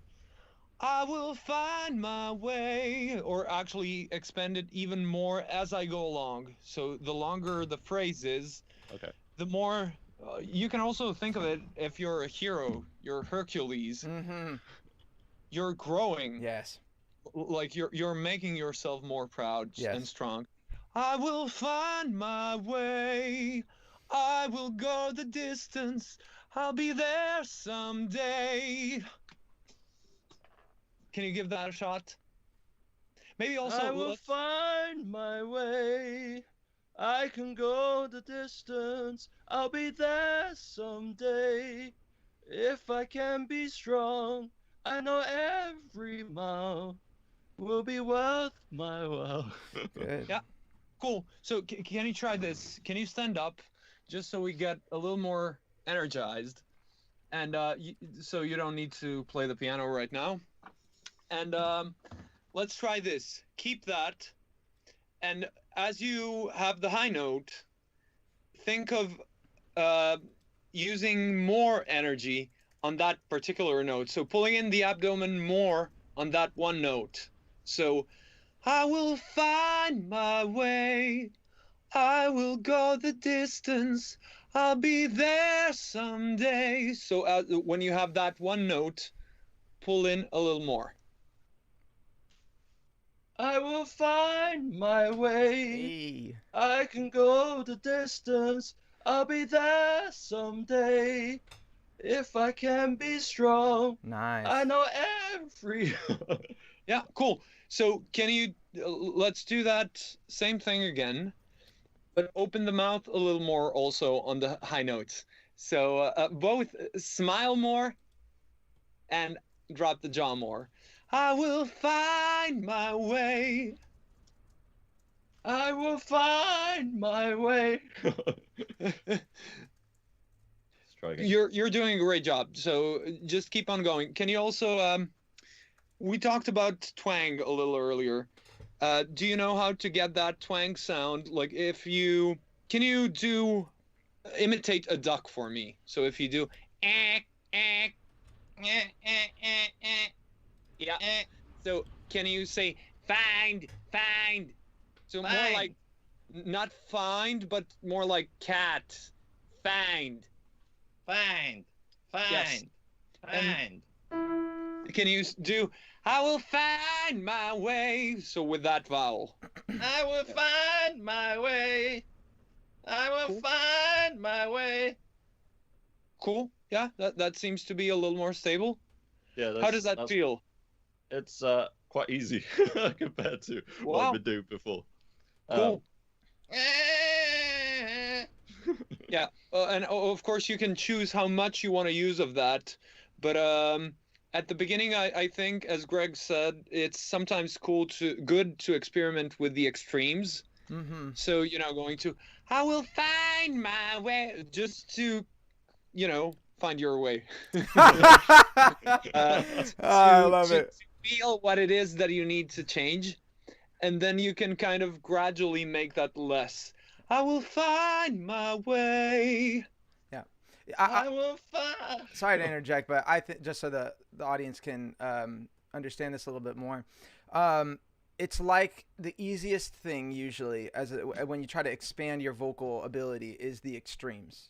So this is why I'm always hampering on guys constantly that the way to build your higher notes, the way to expand your range, is actually to start with something a little bit more on the extreme side. So my favorite thing is overdrive. I find this the most intuitive mode for most people to learn to do. So you start with this very extreme, like, yo, hey, you start to learn, how do I get that higher?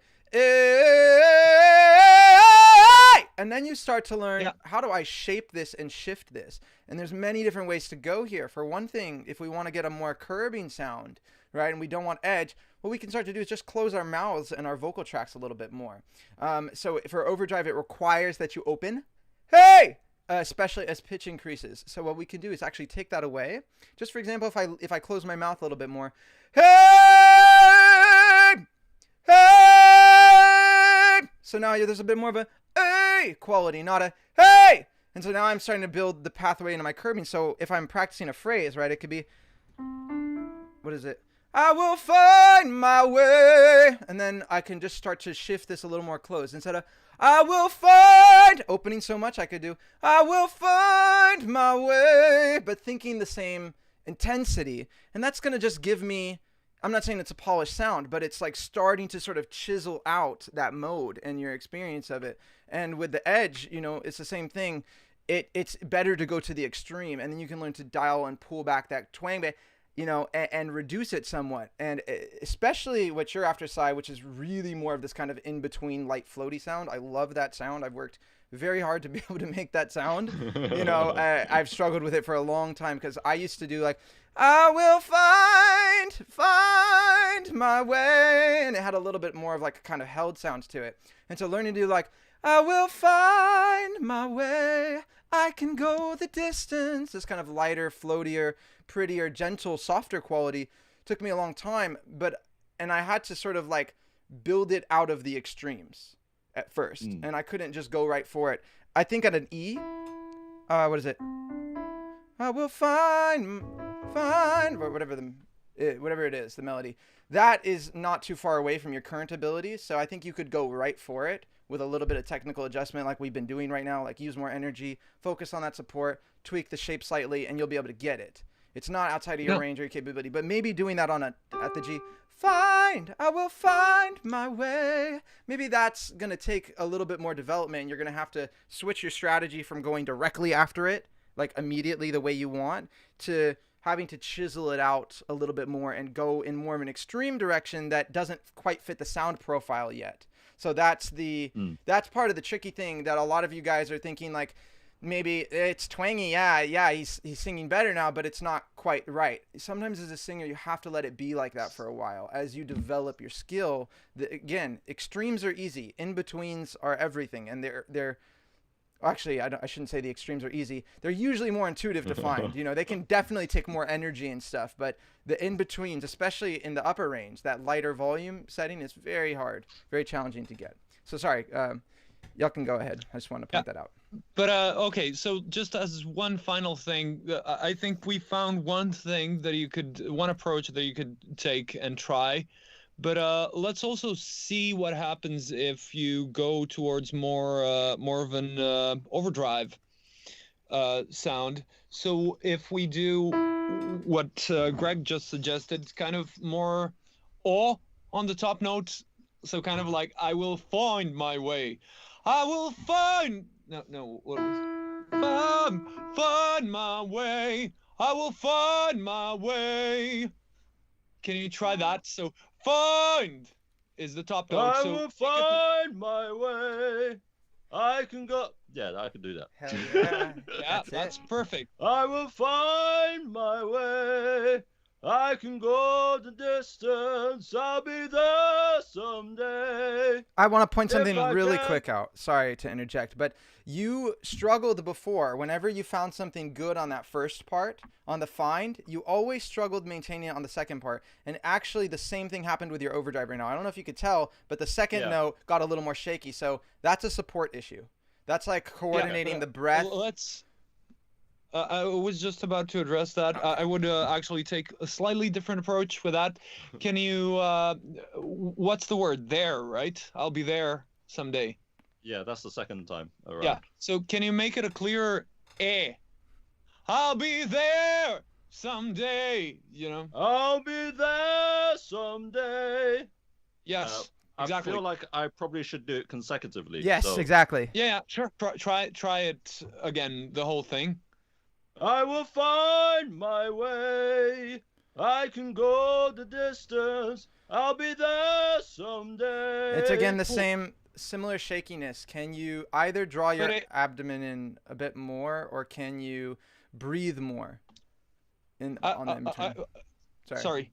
Can you try this first? Can you try to relax your abdomen between the phrases, so you're not keeping the tension and then building more and more as you go?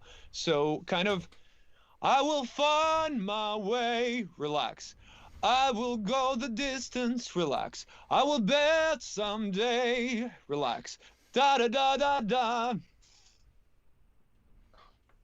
I will.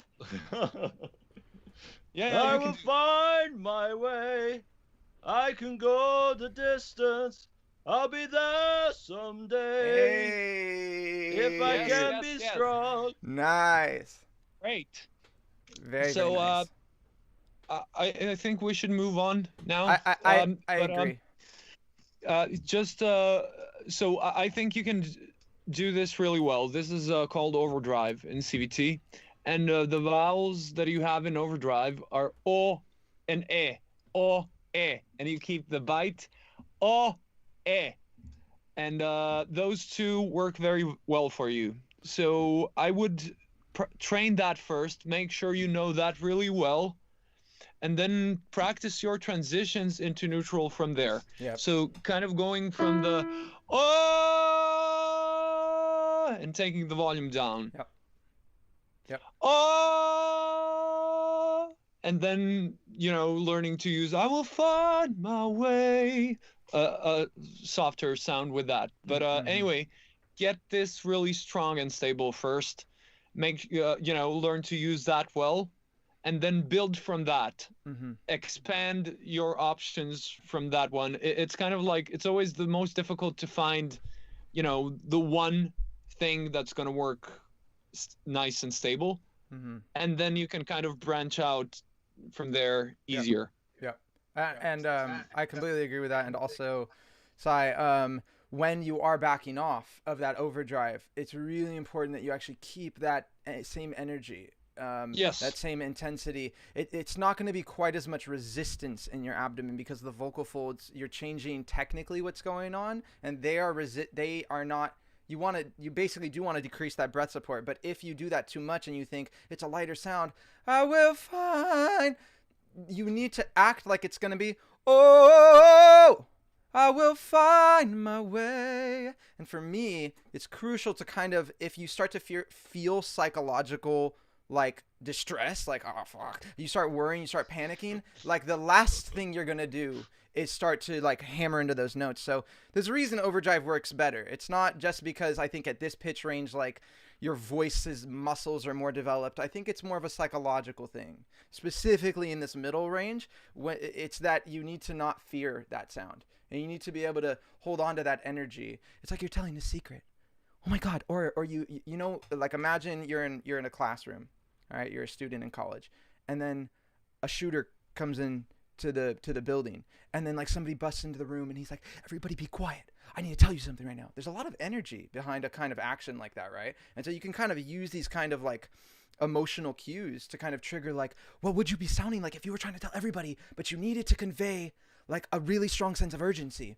And if I actually feel and check in with my support on a sound like that, it's really on. When I need to tell people, hey, you need to be quiet right now or we're going to die. You know what I mean? Like my abs are going in, there's intensity, but the sound profile is actually fitting a lot closer to, I will find my way. Guys, we're all going to die if you don't be quiet. I will find my way. The shooter will find his way. If you don't shut the fuck up. Yeah. So, oh, look, I swore again. Damn it. Gonna get demonetized. Yeah, but you already did before, and I was the first one. So now I'm glad that it wasn't me who messed it up for you. Yeah. Can you add beeps later on? Yeah. All right. Well, thanks so much, Sai. I hope this was helpful for you. Thank you. The support thing as well. The that was I think that was crucial. Yeah. So the thing is, always go back to 0 between the phrases. Whenever you breathe in, don't build up pressure between the phrases. So always come back to the 0 point after you've sung a phrase, and when you take a breath in, relax. Yeah. Relax the abdomen. That's so important. Massively important. That's literally the reason why it got worse over time, is because you started holding on to that tension, and we can hear that building up. So I will find my way, I can go the distance. Now you're breathing in against that tension that you build up. I'll be there, and it starts to go flat, or it starts to get shaky because you're not relaxing. And the hard part is you have to relax and then continually add the energy. It's like relax energy, relax energy, relax energy. It's like that. It's hard, and you trick yourself into thinking, well, if I've got the energy and that tension, let me just maintain it. So yeah, it can be rough, but you did a good job. So thank you for coming on. Thank you. All right, I'm gonna end this call, and I'm gonna call you back, Ivan. Cause wait, actually, Sai, can you just leave the call? Yeah. That's Okay. what I was about to do. There we go. All right. Thanks. Thanks, guys. Bye. All right. So, Ivan, I think this is a cool comment. It says, Greg, you turned it into a rap song. The shooter will find the way.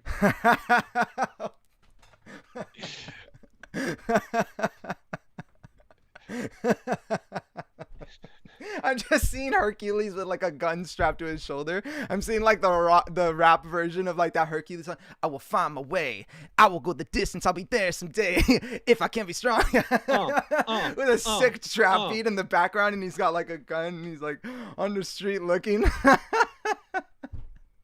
All right. So we had some questions that I wrote down. Before we jump to the next person, I think we'll just do one more singer, if that's fine, Ivan, and then just answer a couple more questions, and we'll wrap it up. That sounds good. Also, it's kind of getting late here, and I need to go back home afterwards. Right. All right. So, Bruno Mars distortion. How do you do that? I love that they use the right word to describe the sound, the vocal effect, as we would say in complete vocal technique, that Bruno Mars is using. Most often when he does use a vocal effect, it is distortion in most cases. Yes, it is. So basically it's just false vocal fold distortion. The false or the ventricular folds, they're coming together and they're vibrating, and it's kind of like overlaying with the voice. So if we take a Bruno Mars phrase like, I don't want to do a C right now. If we take his, it seems like the video feed is a mess right now. Oh. Thank you. It seems like Sai is static on the screen. Right. Thank you so much. You're not on the screen. Oh. Let me fix that.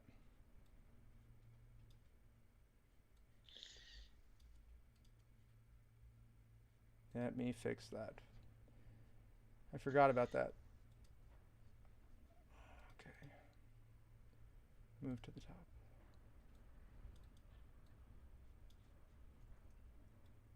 All right, we're back to our full screen status. And then you are right there. I'm right there. It's looking good. I think we're good. So, yeah, what was I saying? Oh, Bruno Mars. What's a Bruno Mars phrase that's common? So there's that Treasure song. Oh yeah, yeah. Oh yeah, yeah, yeah, yeah. Right? I never had much faith in love. Man, why am I getting myself into this? I never had much faith in love for miracles. Yeah, a little shaky. Why am I putting myself on blast? I never had much faith in love for miracles. All right, a little bit better. That's just distortion. So if we have that initial, I never had much faith in love for miracles, more in the curbing direction, we just overlay that with, I never had much faith in love, never had much faith in love, never had much faith in love. And that's kind of what Bruno Mars is doing in a basic sense. Easy question.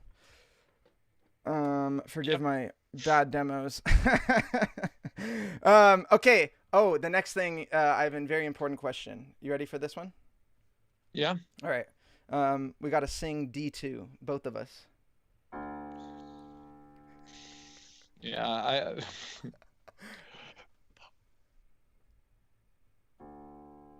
Did you hear it? Yeah, I heard it. Yeah, cool.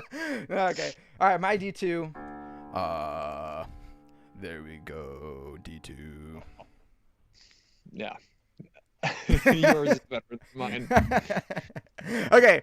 The next question was, how do you, somebody that is a proclaimed bass wants to know, it's Manly Spencer's question. He's a classically trained baritone. He can sing very low notes down to E2 with full resonance. I recently found mixed voice through Vocal Fry up to C5, D5. Congratulations. The problem I have is that higher up my voice sounds completely different, almost tenorish, compared to my low rich, low larynx notes. What I wanted to ask, how do you make your mixed voice sound more consistent with the rest of the chest register without sacrificing actual low note fidelity? So I want to frame this in a complete vocal technique standpoint because that is what today's stream is all about. So I'm going to kind of translate mixed voice and chest register terminology into more of a CVT way of looking at this so that we can continue on with our established framework. First of all, though, I do want to say bassists sing low and tenors sing high. And if you are starting to sing high, you're going to start to lose, the character of your voice is going to change. But as long as you do have sort of a example out there in the universe of what it is that you're talking about, like what it is that you're after, it is at least within the realm of possibility. But I just do want to kind of clarify, make sure that you understand that not everything is possible. So there may become some kind of sensation or idea or assumption that you're protecting about, like, I can keep this lower quality on these high notes. You may not be able to do that. But what you can do is you can find a sound that somebody else is making. So I would say that's step number one. Is somebody else able to do it? Are they doing it? Use that as your sort of example to figure out what the heck you want to do. Basses start to sound like tenors when they sing high because it's high. The difference in quality is not like that extreme between them. If you listen to like a baritone singing like an A4 to a tenor singing an A4, it's not, that different. And if we frame this in complete vocal technique, a bassist Psy learning to do, an E4 and overdrive, it's not going to sound that different from mine and Ivan's overdrive, even though he's got a lower voice than us. And I would tell you, Ivan and mine's voice is more typical, more standard, and Psy's on the lower end, right? But it's not going to sound, the quality is not going to be that massively different. Everybody, as they go higher, is going to sound like they're going higher. So let's get that out of the way. Second, let's get to the nature of this question, which is how do I make the mixed voice sound more consistent with the rest of the chest register without sacrificing low note fidelity. So I'm going to frame this in terms of metallic. Let's say that you have and you're coming from a classical background, and it's very important as a man when you're singing classical music to sing with a lot of metal. So if you're singing your repertoire, you can't be doing like what we would do in pop, where it's like, da na na na na na. And if I'm approaching my upper range more light, like, I will find my way, I can go the distance.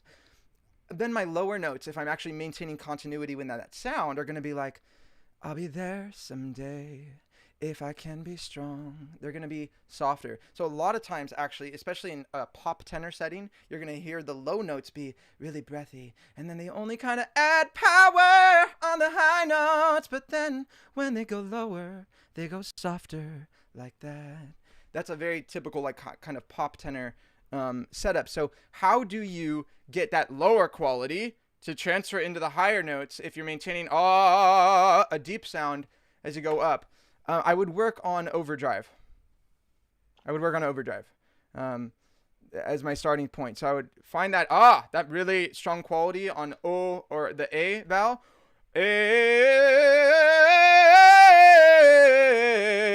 I would work on darkening that a bit as much as you can.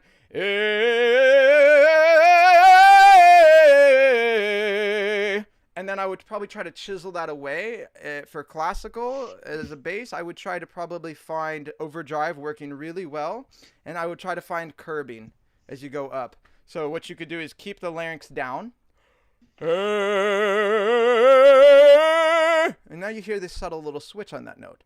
Overdrive, overdrive, overdrive, curbing. And I'm really trying to maintain this kind of waily sub quality to my voice as I go into the upper range. So not letting the larynx raise.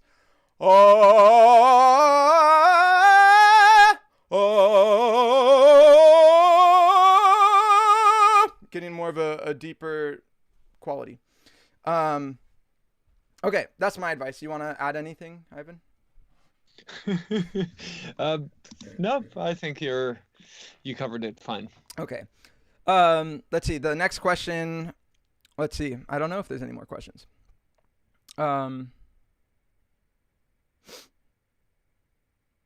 Okay, I think we have no more questions. So if anybody else wants to come on, make sure you guys message me on Skype. Otherwise, I think we're going to wrap this up. If there's no more questions, guys, and nobody wants to come on, I think that's it. Let's see.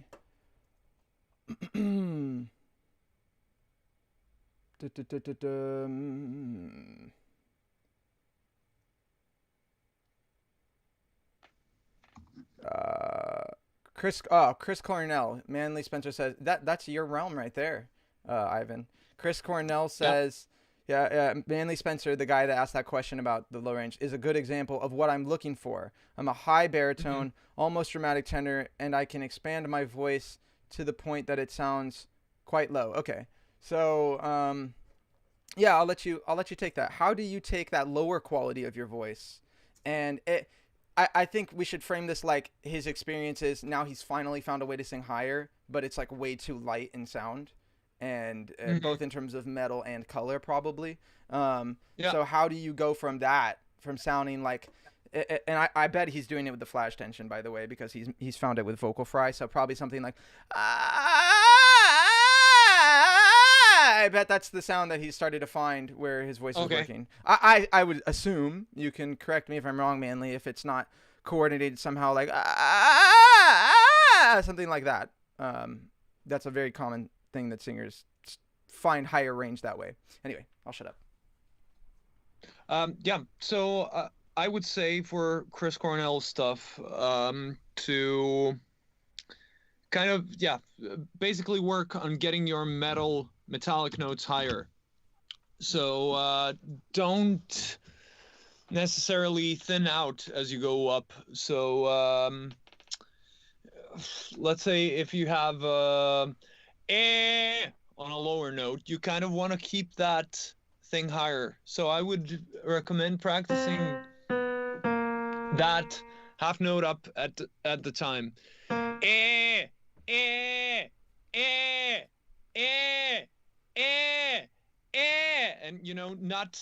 not going to because that's gonna sound less like that sound. Then of course there's distortion.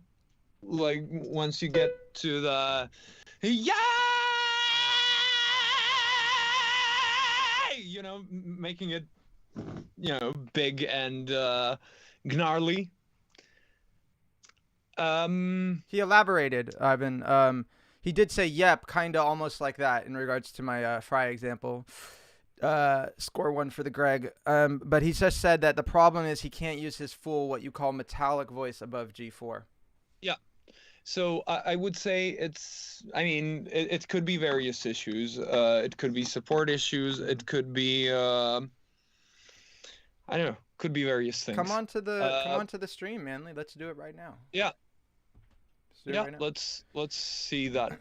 Let's see what's going on. This is what I love about complete vocal technique, right? Is you've got a problem. This is what we were talking about earlier. This is how you use complete vocal technique in a way where you practice is you've got a goal to sing a certain way, and then you got a problem, and then you use it to address the problem.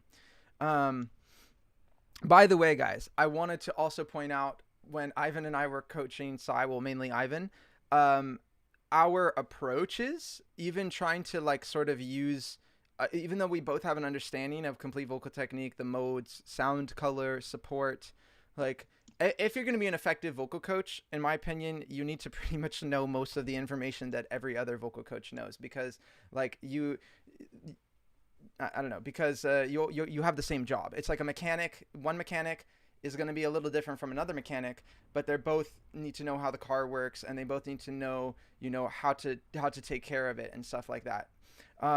But I just want to point out that like Ivan's approach is very different from my approach. My way of thinking of what I go to immediately as like what I see as the problem or how I want to explain an idea is different. And I'm just pointing this out because that's what we talked about earlier. And I want to just say this is an example of that where like in CVT, you're going to have like the system, the understanding. But then when you go to a teacher, they're going to have a certain way of trying to explain it that makes sense to them. Right. And certain like tools or things that like they go to like right away as like, this is like how, and the avenue that you can approach a problem differs like tremendously. So it's like, I would probably start with emotional layering because that's what matters the most to me is like the psychology. Like I found from my experience of singing that I will still crack and suck at singing like high notes today or singing in front of people. Like, if I don't have my head in the game, if I have some fear. So like, that's like the number one thing for me is like, just get that out of the way because I don't want to treat personally. I don't want to treat a technical problem as technical if I think it's more of a psychological basis. Of course, there's like this overlap where it's like, well, if you go after the technique and then you just focus on that, you could solve it. And then that would improve the psychological state. Of course, I just prefer, that way. That's just what I like. So. Anyway, just to build upon that, it was always interesting at CVI, getting an education there and watching other people teach. And, you've been doing it for a while. And you get into this pattern where you're, watching some of your colleagues teach. And you're thinking, no, that's not the way I would go about it. I would do this instead. And then, it turns out they get a really good result their way as well. So it's, they say many roads lead to Rome. And sometimes, it's just about identifying what would be the quickest way to solve something. And sometimes there are, roads that go in different directions, but kind of, get to the same goal at the same time. Yeah, I totally agree. All right, so let's see if we got any more questions. We do have somebody that wants to come on, Brian. So before he messages me, let's just knock these questions out. Knock them out.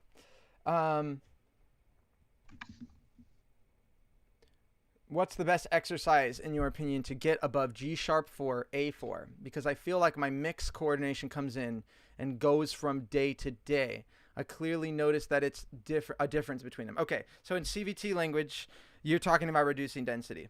If I'm talking about having a strong character to my voice and then I start losing that at G-sharp to A4, I'm going to demonstrate that with reducing density from overdrive to reduce density. Just basically going into curbing. Okay, so let's say oh, there's a clear shift right at like that A4 or so. Oh, I'm really losing that strong quality, and you can hear a very big sound change. The density is dropping massively. Okay, you may not be doing on an O vowel. You may be doing already like in curbing, but you may further be reducing the density. So an example of that would be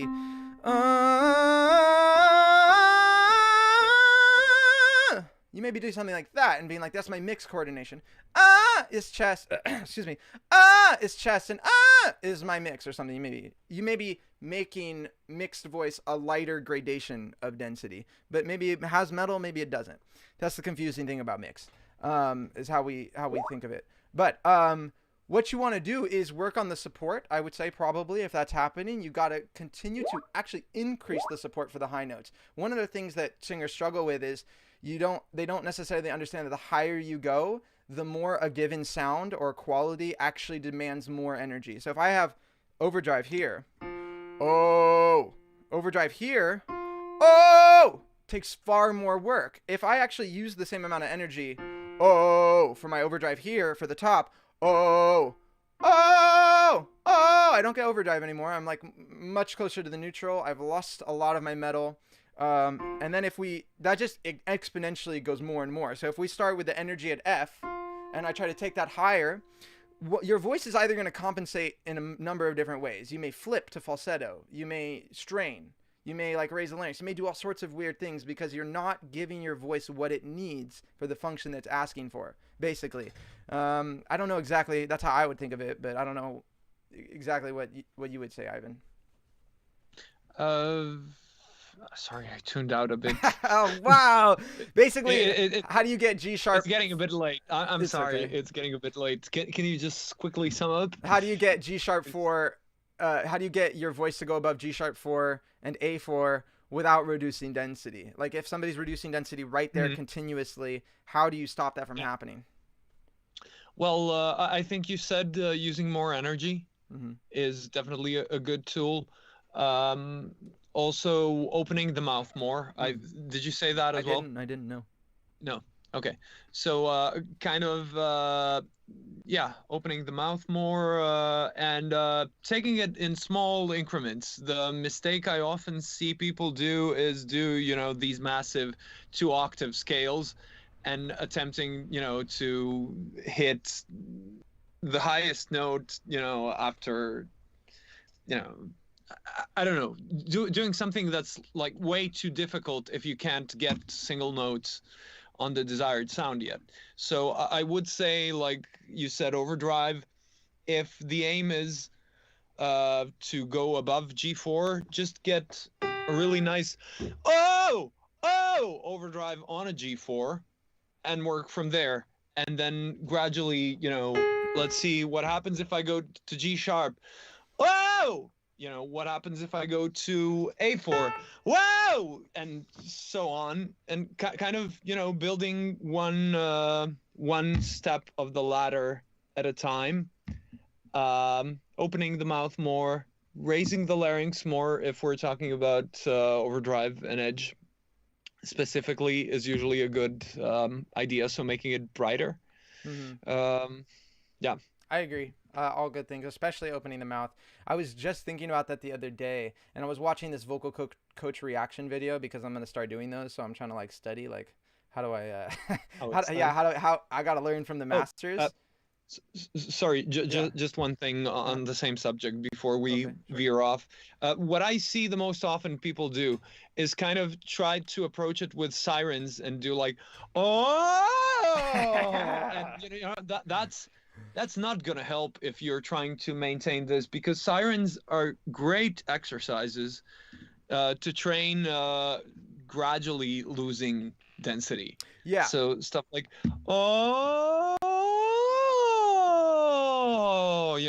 that works really well. Yeah. And of course you can do loud sirens like, hey! way, but you know, it's a lot more difficult if you haven't really practiced those notes up there first. Yeah. I completely agree. I think, and so what I was trying to say about the mouth opening is that I think opening the mouth, I've never understood this as an individual, but I heard a vocal coach say it on a reaction video, and I was like, oh my God, that makes so much sense. People are insecure about opening their mouths. Like, when in normal like life does anybody go like, Yeah. like, that's not a very, like, especially if you're more shy or reserved, or you're a little insecure about your singing, or you don't want people to hear you. Opening your mouth feels like the last thing you want to do, because you're going to get louder, and you're going to, like, basically put a magnifying glass on if you mess up. You know what I mean? Yeah, if I'm keeping my mouth more closed, I'm going to, like, try to hide it a little bit. But one of the things you got to do for those high notes is, tying this into the psychological stuff, is you really got to go for it. You got to increase that energy. You got to really be in that moment. Like, you can't be worrying about how you sound. If you're worried about that, you're going to do it wrong. So if I'm getting at that point,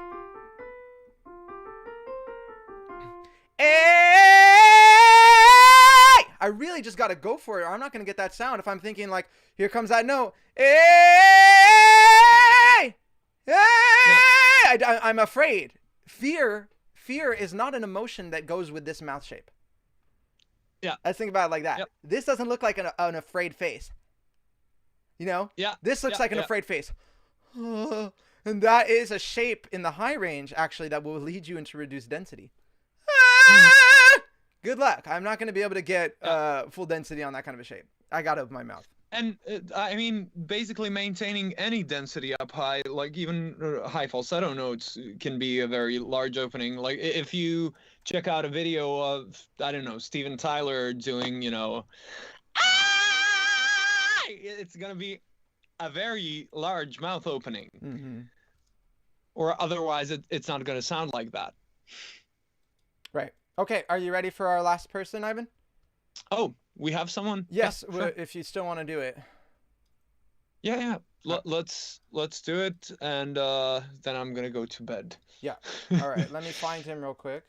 Let's see. I'm not gonna go to bed yet. It's 9:22, but I'm gonna go home. You got to go home. Okay. All right. Perfect. So let me add him. So we're just kind of calling him. All right, Ryan, pick up. You're going to be live on YouTube. I think I like doing this. I think this is so fun. Like, it's like you got an audience. There's like 33 of you guys watching. By the way, if you're new to the stream, make sure you like this video. It helps me out. It grows the channel. If you guys have any pressing questions that you really want, answered, you can do the super chat, which is where you pay or like donate, and then I will see that question, because a lot of times they get lost in all the text. But if you pay me, I promise I will answer your question. All right. Okay. I don't think he's not answering, but I tried to add him. I don't know what's going on, Brian. Brian, where are you at? Wait just a second. If you, I'm gonna add him again. I think there's a thing where you can, like... Oh, here we go. Oh. All right. Hey, Brian, can you hear us? What up? Hey, give me just a second to add you onto Skype real quick, okay? All right, I mean, onto the chat real quick. You mean onto the stream real quick? Thank you. I cannot do two things at once. Like, my brain does not work like that. What's crazy is I use Verizon 4G, and literally it's worked like every day of my life for 10 years straight. And today I can't use 4G. So I'm literally like watching the stream with Wi-Fi and like on the live stream. So if I start lagging, just tell me to close my YouTube. It might help. Okay. Okay, your image quality looks really good. What are you using?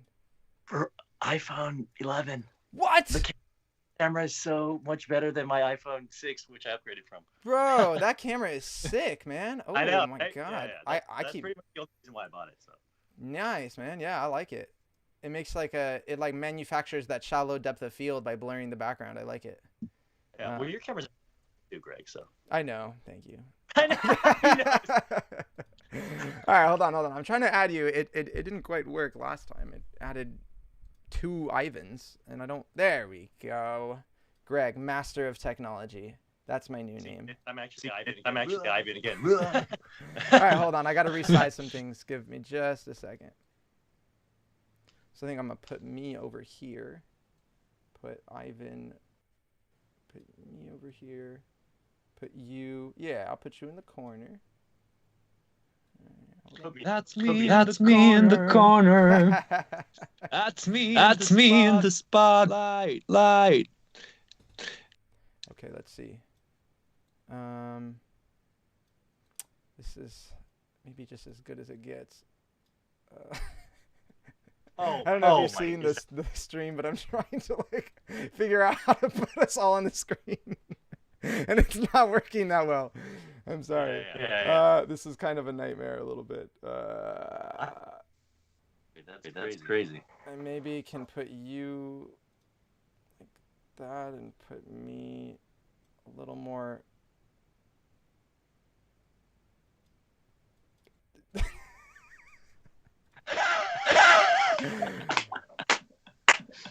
All right, hold on. We'll get there, guys. We will. We will. I swear I will figure this out. All right. How about that? I think that's maybe as good as it's gonna get. I'm gonna move me to the top. I think that's what we gotta. That's what we're doing right now. Oh, you can see my. Cool. Yeah. All right. Order. Hold on. Almost done. And let me hide that image. All right. Let's just use this. Weird. Yeah. Weird So Brian, what can I help you with? I think kind of similar to actually what you guys were just talking about, but maybe we could get like a live, like quick walk, dirty run through. I think on a good day, my voice feels like a higher baritone. On a bad day, my voice feels thick and stuck in the low baritone. Basically around G sharp or A4. I'm working on getting a more consistent kind of fuller quality up there. I can do like a. Oh, I have my synth on. Okay, so like a. Yeah. Cool. But like any sort of extra is proving to be very, I think, elusive for my own voice. I'm a teacher as well. I've helped like my tenor students very quickly get up to like C's and stuff, like C5s, in like a really full sound, squeakier, whatever, sobbier, these type of gestures that we oftentimes use, and more open mouth, fuller support, fuller energy, all that. But when I try to personally do it, it's like a whole different story. I'm like, wow, it's just way not as easy as the guy that I just taught, And so I'm trying to get like an outside opinion here, obviously, about just like, hey, what are you guys hearing that's kind of missing my voice I can work on basically to add in. Yeah. Cool. So let's give it a shot with maybe again a bit of a stronger sound, and then see what happens with that, and then kind of dosing it to what you would like. Do you have a phrase or anything that you would like to work on, or should we just work on single notes? Or you could do I'm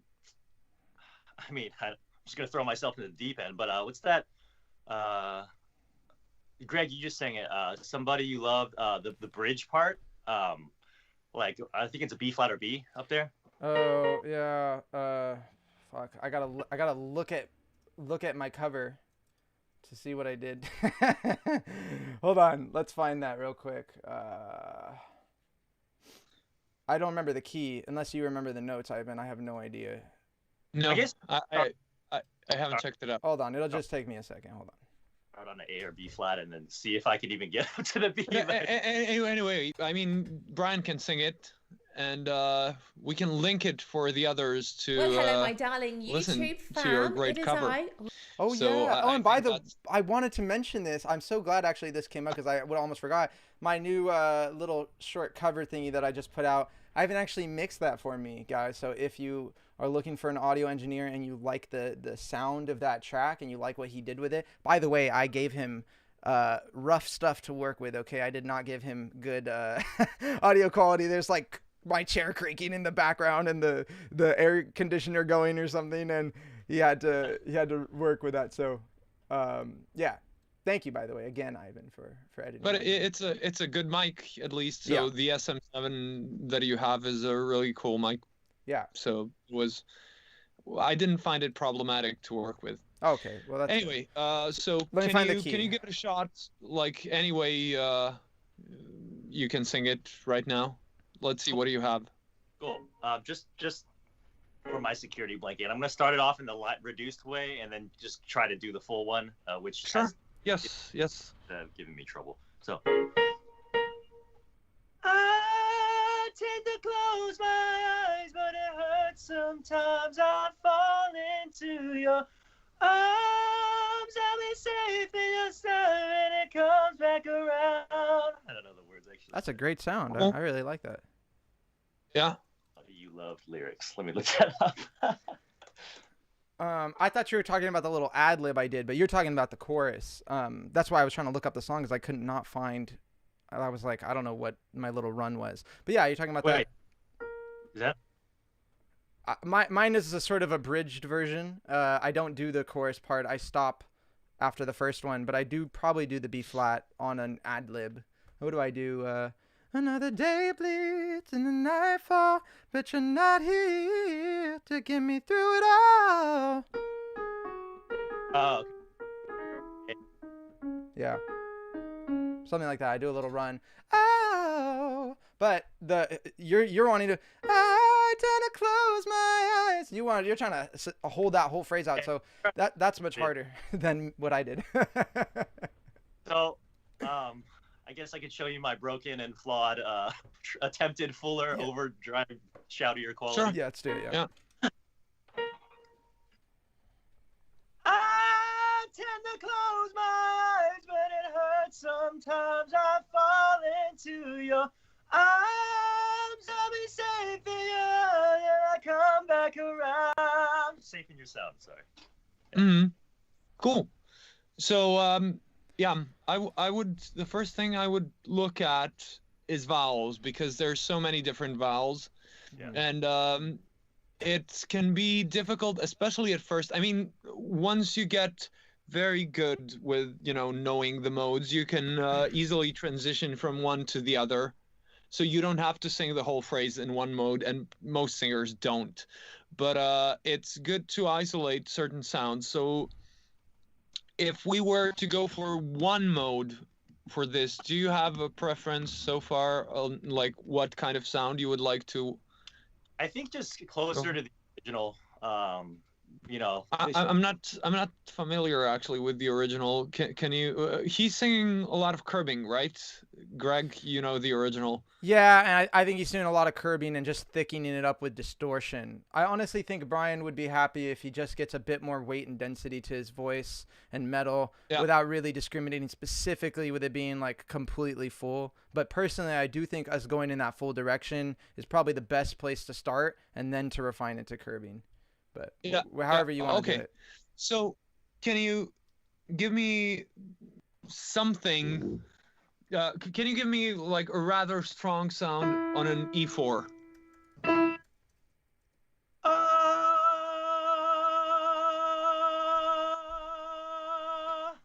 Okay, what vowel are you going for? Like a slightly dark version of Yes. Yeah, okay. Yeah. So can you give me an E and make it a bit twangier and make it A? Ooh, nice overdrive. So that's obviously much stronger. So if we want to make the top stronger, I think it's a good idea to start from something a bit stronger, and then we can see what we shape it into as we go higher. Mm-hmm. Can you do the same sound on an F? Hey! Really good. How does it feel? I mean, so I think that's always been the problem with my overdrive. So I actually had a CVT coach who like flew out here before, and like she was in here like teaching me. Oh wow, cool. And like I was like, oh, you're in town, like cool. Let me like but it's like my Ivan, fly overdrive. out here. Yeah, fly. Ivan, get your butt over here. It looks like you're in Long Beach, so I'm like really close to you. I'm actually in Pasadena, so. Oh, what's Yeah. up, dude? Yeah, I'm not in Long Beach right now. I'm actually in Palm Springs, but still not Oh, that bad. Yeah, wait, not Florida? No. Palm Springs, like in the desert, still in California. Okay, Yeah. got it. Okay. Yeah, I'm in Croatia, so I'm not there close. Yeah, right next door. Yeah, right. That's just. So when I do my overdrive, it always feels like it's. I don't know if it's I'm not getting enough like closure on my vocal folds, but it always feels like it's a little more taxing, and maybe that's just the nature of it. But it always feels a little bit like overblown. No, like, I wouldn't say that's the nature of it. So I would say that we probably need to look at the setting a little bit then. But can you kind of do the same thing and just lower the volume one slight notch, like 0.5 less? So if you just did, if the one you did before was, can you do a little more? Hey! So still kind of reasonably full and loud, but just, a little less pushed. hey! Does that feel better? No. No, No. not. Okay. I could kind of see it from the face. Okay. What do you do support-wise for that? Let's also check that out. I mean, I do feel kind of that like upper ab and kind of lower rib kind of expansion and a little bit of that tuck underneath. But so I did come from like always over yelling everything. So that is a tendency I've had to work out of my voice. So I think you're right in that I tend to overblow a little bit too much with my support mechanism in general. But when I've tried to pull back, like in my own experimentation, it just doesn't feel any better. So I'm not sure which direction. Could I add something then? Yeah, sure. I would say it's actually probably not the support or the overblowing is really not something that's coming from your respiratory system. It's coming from what your vocal folds and also what shape you're putting your vocal tract into. So I would actually work a little bit with the vowel nuance and trying to get a little bit more narrowing above the vocal folds. So I would probably try to twang it a little bit more, go for a little bit more of a crispy sound. The thing about overdrive is you can totally capture that shouty character in a hoarse way and with not enough narrowing going on and basically like hammering air, too much pressure at your vocal folds and letting too much air out. They need to resist better, and we need a little bit more narrowing above the folds to help that happen. So if your overdrive is sounding like, just for everybody in the audience, sounding more like, oh, a little more blunted off, a little more dolly sounding, a little bit more husky, like that, that actually is starting to really irritate my throat. Yeah. So that's basically. Yeah, so you need to find more metal, actually. It's going to be more support in the end, not less support. So if you're running from it, thinking it's too much, maybe the fact that I'm just kind of assuming here, because you yelled at first, you learned to coordinate with a lighter sound, which you can let the vocal folds kind of use that type of air and push that much air. And now when you try to add more, you haven't quite learned how to close the vocal folds and adduct them the correct way for that demand, for that much support level. And that has a lot to do with the shaping that you find and the narrowing above the vocal folds. So I would say for you to really find a clear metallic quality and make sure that you keep that. As a fellow yeller, I have struggled with this where I make my overdrive too hoarse and too pushed. And so actually going a little bit to edge helps solve this problem a lot. And then you can kind of back off the edge and go a little bit and go back to overdrive and kind of train your overdrive to edge pathway. So that's the only thing I want to add is to maybe work a little bit lower just for a brief second and find that your overdrive really should have a clear quality to it. Not just that yell, oh sound, but also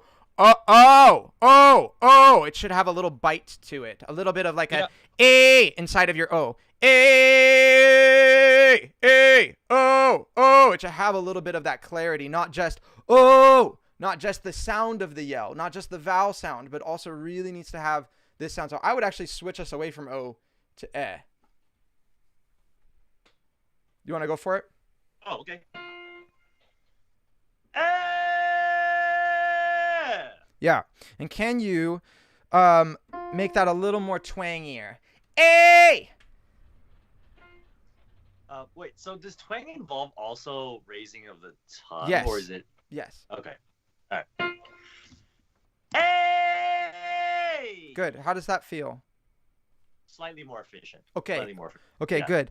So let's go a little more to a more of a closed vowel, a little bit more to more of an eh than an eh, so we can find a little bit more in the edge direction. And then as we lower the tongue and pop into overdrive, by the way, guys, that's like kind of the subtle difference between when you're doing edge and overdrive. If you just move the tongue out of what I call the twang zone, where are we? Eh! We're getting that transition from overdrive going to edge. So let's try that. Get the tongue raised up more. Think a little more eh. Eh!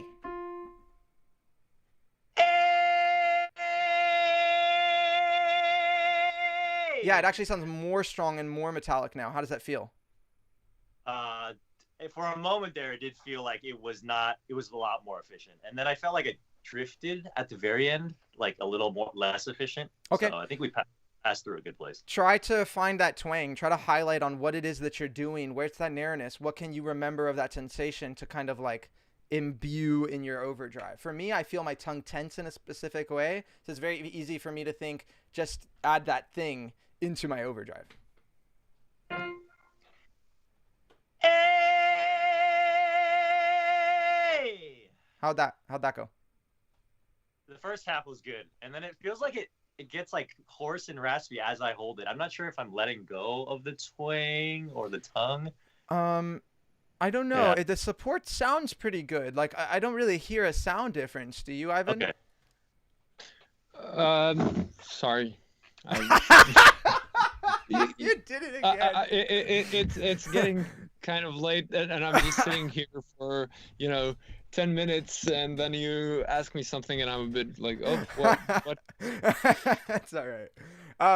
Could you do it again? He's basically saying that he's feeling at the end of the sound he's feeling it get more hoarse and losing the spot. But to me, I'm hearing pretty much the same sound. Can you do it again?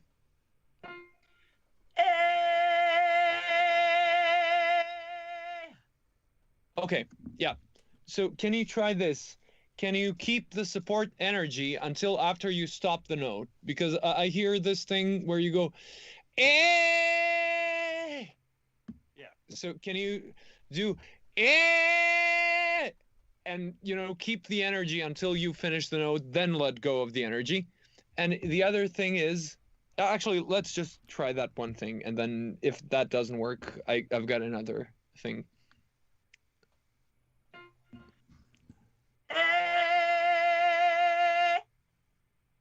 Okay, actually, that did help it. Hey, Okay, Ivan to the rescue. Yes. That's what I'm talking about. So always remember to keep the support all the way to the end, because sometimes we think, okay, I'm gonna end the note now, but you didn't end the note yet, and you just let go of the support, and then it's like, eh, and that's when it starts scratching a bit. Yeah. The other thing that you could think of, although this worked now, so maybe you don't need it, but in case you ever run into that issue again, is thinking of adding a little more twang just on the ending. So, eh, when you're about to end the note, twang a little more.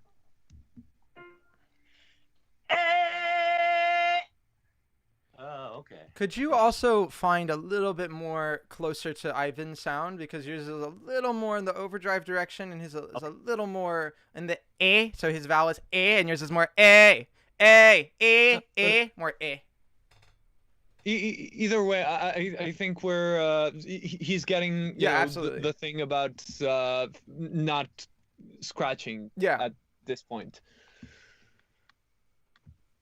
So yeah, good. Yeah, good. Okay, so how does that feel compared to before? Like 80% better. So like a lot better. Awesome. Yeah. That's Cool. good. So again, tying back to what we talked about earlier, and just for the audience, I'm really trying to include them to sort of extrapolate out and tie into other concepts. It's not the overblowing, it's not the support, it's not too much energy. It's how you use that energy, right? If we mismatch and put the wrong shape and the wrong vocal fold, let's say behavior, to the wrong support setting, to the wrong amount of push, you're going to run into trouble. You're going to get hoarse, right? You really got to make sure that you're positioning this well. Some, singers, teachers only talk about singing in a very linear path, where it's like you've got your support, you've got your vocal folds, and then you throw in a shape on top of that, and you act like those three things don't intersect. And logically, that actually seems like kind of like the way it would work, but actually it doesn't, because of something called source filter nonlinearity, which is basically just saying the shape that you put on top of your voice is going to affect what your vocal folds do. So if you're starting to get hoarseness, right, from something, I would really just look at the shape that you're putting on it. How much twang is there? You know what I mean? How much, how open is it? Are you trying to get too loud on too closed of a shape? CVT has really intelligent guidelines for this kind of stuff, where they say, keep the volume level down in curbing. And there's a reason for that. There's a reason that curbing vowels are more closed. Oh, ooh, they're more closed, and you're supposed to respect the fact that you can't push quite as hard on those. So you've got to, if you're asking your voice, hey voice, give me some more volume, please. You've got to know it's going to say, all right, well, you're either going to give me the right shape, or I'm going to make you hoarse. And that's it. It's just the rules. It's the name of the game. So let's expand that pitch. Yeah, let's try to take that quality higher. Can you do something like maybe just a little 3-note scale? Let's see how it goes from let's start it a little lower. Let's start here. A. Just on an A. Yeah. A. That sounds fantastic. How did it feel? Pretty good. Okay. A.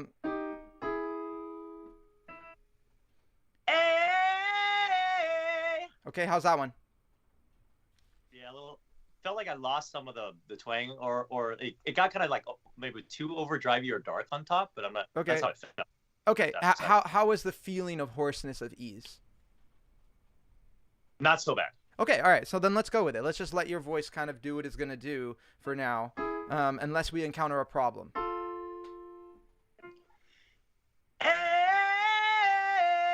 Yeah, if you don't, it sounds like you're dropping the metal and the density now a little bit. So it's going to progressively take more and more work from you. So really get that starting note clear, and you actually need to build the intensity off of it. A! A!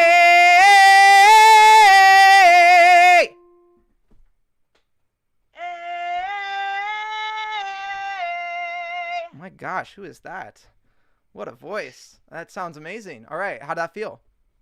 Pretty good, except I did that release thing that Ivan told me not to do.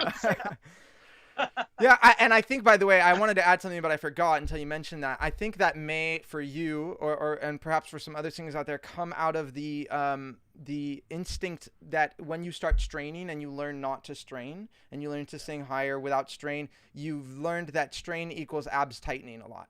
And so you learn to start to let go of that. And when you start to feel too much of that ab tension, you go, oh, yeah, that's triggered with this. Yeah. And then consequentially, the reason that it would be happening at the end of your phrase is because the more air gets exhaled out of your body, the more your abs need to respond by actually tightening. And so that's why at the start of the breath, your A goes really well up the scale, and then going down as you creep to the end, you may experience some more hoarseness. So like Ivan said, we can either go to that better shape, you know what I mean, towards the end of the phrase, or keep the energy in your abs, or both. So that was great. Let's try it again. Keep that. You can even think of drawing in your abs. So like this. Can you make a kind of like belly dancer thing, like? Whoa! Now you're definitely gonna get demonetized. I know. Hey YouTube. Yeah. So. Can you relax it out on your inhale without belly dancing lessons? Yeah, without this curve. You know when the girls are like, "Hey, look at my butt," and they kind of take those selfies. We don't want that curvature going on in the spine like this. We want you kind of to have this proud posture where you're standing like, "Hey, What's going on? Like commanding. So your pelvis is slightly tucked underneath you, not this. And then relax your lower abs out. And then breathe, bring them in as you make sound or as you let your air go. So you see that movement? I relax. They come in. I relax. They come in. Let me see yours. I mean, I'm pretty skinny, so I don't know. What are you trying to say, Brian, about me? Are you making a comparison? A juxtaposition of some sort? I don't know if I have as much displacement as you. Oh, okay. That's a better way of putting it. I like that displacement. Yeah. Okay. All right. Go for it. So you're saying breathe. Just breathe for a second. Forget about the voice. I just want you to breathe. I want you to exhale all your air. Blow out your air like you need to get every single ounce of air in your lungs out of your body. And then I just want you to feel how tight that makes your body and rigid, and your abs get very tense to exhale all your air out. Then just relax them and open your mouth. Good. You feel that? Yeah.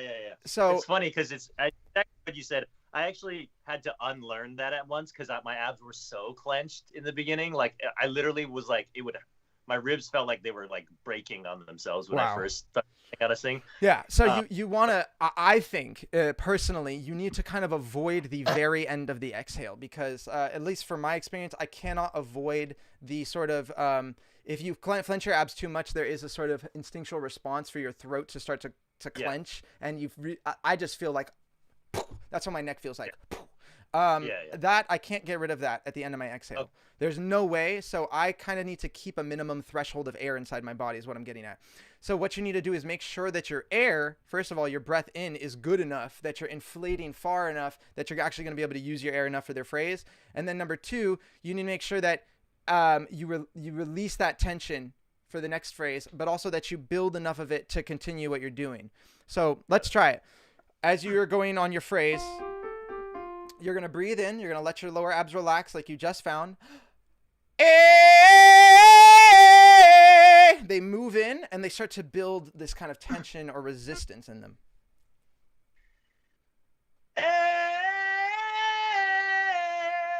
Don't let it go. Oh, excuse me. Land right back where you started. Fantastic. How'd that feel? Okay. Now, Okay. Yeah. What's going through your head? Yeah, it's just that helps me stay out of the like reverting back to basically an inhale and relaxing everything that Ivan was addressing. I think with the, my tendency to like release on an aspirate. Yeah. So the next step is I want you to actually do it back to back, so two different phrases, and this is a way to actually train your ability to use this sound in a bell. Because one of the things is we're just doing 3 notes and we're off of it, and then we talk a little bit and then we try it again. This is not the context that you have to actually use your body when you sing a song. If you're doing the you're belting the tend to close. Bad day. Tend to close my eyes when it hurts. Sometimes I fall into your arms. I'll be safe. You have to keep it going. So that you really have to manage what your breath is going to do. And so this is where actually relaxing the abs, you have to do it. Otherwise, on your breath. So let's do the A back to back. And I want you to make sure that you take a second and relax your abs before you jump into the next phrase. So something like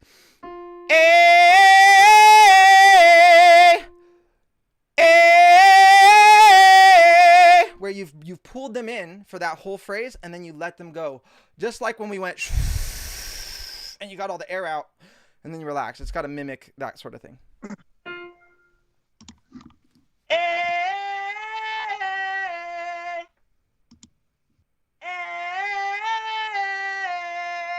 Not bad. You are letting go a little bit. You did it more on the first go through than you did the second, so I don't know if that was a bit of a self-correction. All right. That sounds great. Can you do it here? Maybe. We'll see.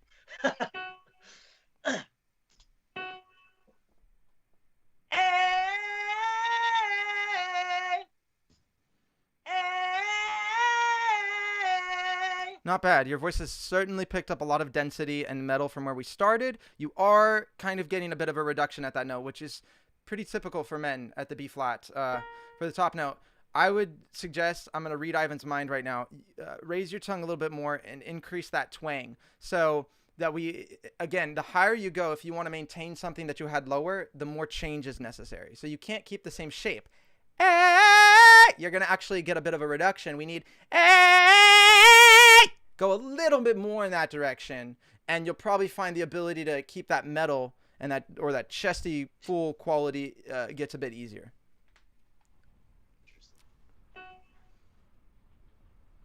I don't know if I've ever gone past. I thought I was at the edgiest I could get it, but Nope. I guess I can go further. That's why earlier I wanted you to make it more like Ivan's, because I can hear that your way of making the vowels is more open. And there's one thing that would be good for you to experiment with as a singer is find the closed edge vowels. So find something more like the E or the E. And even if it does pull you a bit to reduce density, a bit to the curving side, find it with a massive amount of twang, because you want that same kind of power, A, to be on that A, a little bit more closed. A, to kind of get that one to still work so you can add more twang, right? A! All right, so let's try it here. Yep.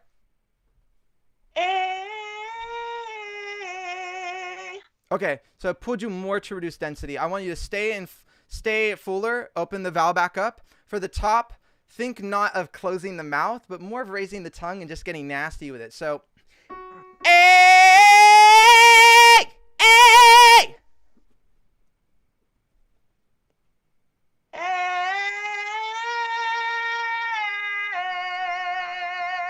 very nice. I would say that actually picked up a bit more weight to it. What do you think? How does it sound in the room? How's it feel? That felt pretty good, actually. Pretty good. Okay, Yeah. nice. Do you want to add anything, Ivan? Any suggestions? Yeah. So can you try one other thing?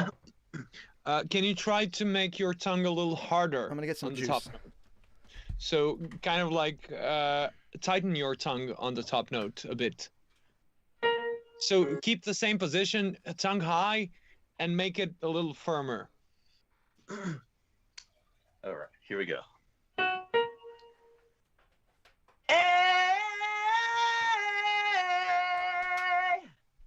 Cool. How does that feel? I think that was more efficient. I still did the release thing. That's so unconscious for me now, like just to release. Yeah. But anyway, I mean, you have to focus on one thing at a time. Humans are not very good. We've gone through several different things, but we're not very good at doing 5 things, following 5 directions at the same time. So anyway, just do what you did right now. And I'm thinking that helped make it even a little more strong. So can you do that again and make that tongue firm there?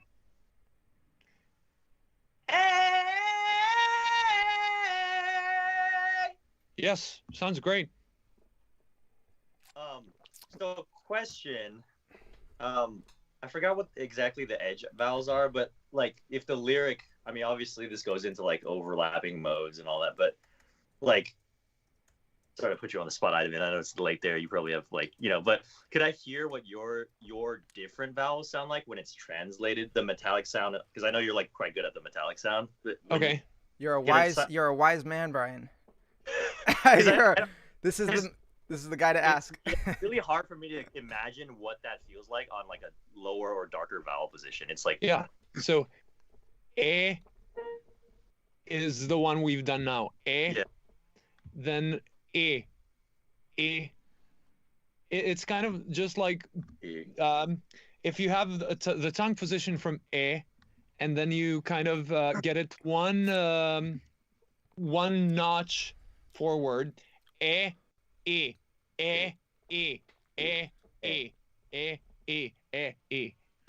Is that an E vowel or is that like more of an IH? Like Okay, here's where dialect comes in. I'm sorry, I gotta interrupt. I know you're learning, Brian, but I gotta tie this in again to the audience. Earlier, I talked about CVT being confusing for me when I first learned the vowels, because I had this perception of like, this is a vowel is from my dialect. and you're hitting the same problem. So it doesn't sound like what the vowel, as I wrote it out in the chat, by the way, in the live stream, e, a. It's when I say a in my dialect, I say apple. You can see my mouth. Apple. My tongue is actually quite down. That's my It's not eh. Yeah. That's actually the that you need for edge, because your tongue cannot get out of what I call the twang zone. It can't get too low or you're going to pop yourself into reduced density. All right. So if I have and I do my like that, I'll show you guys. God, please, God, work. I've cracked so many times during this live stream. Let's see. Well, I'll do it here.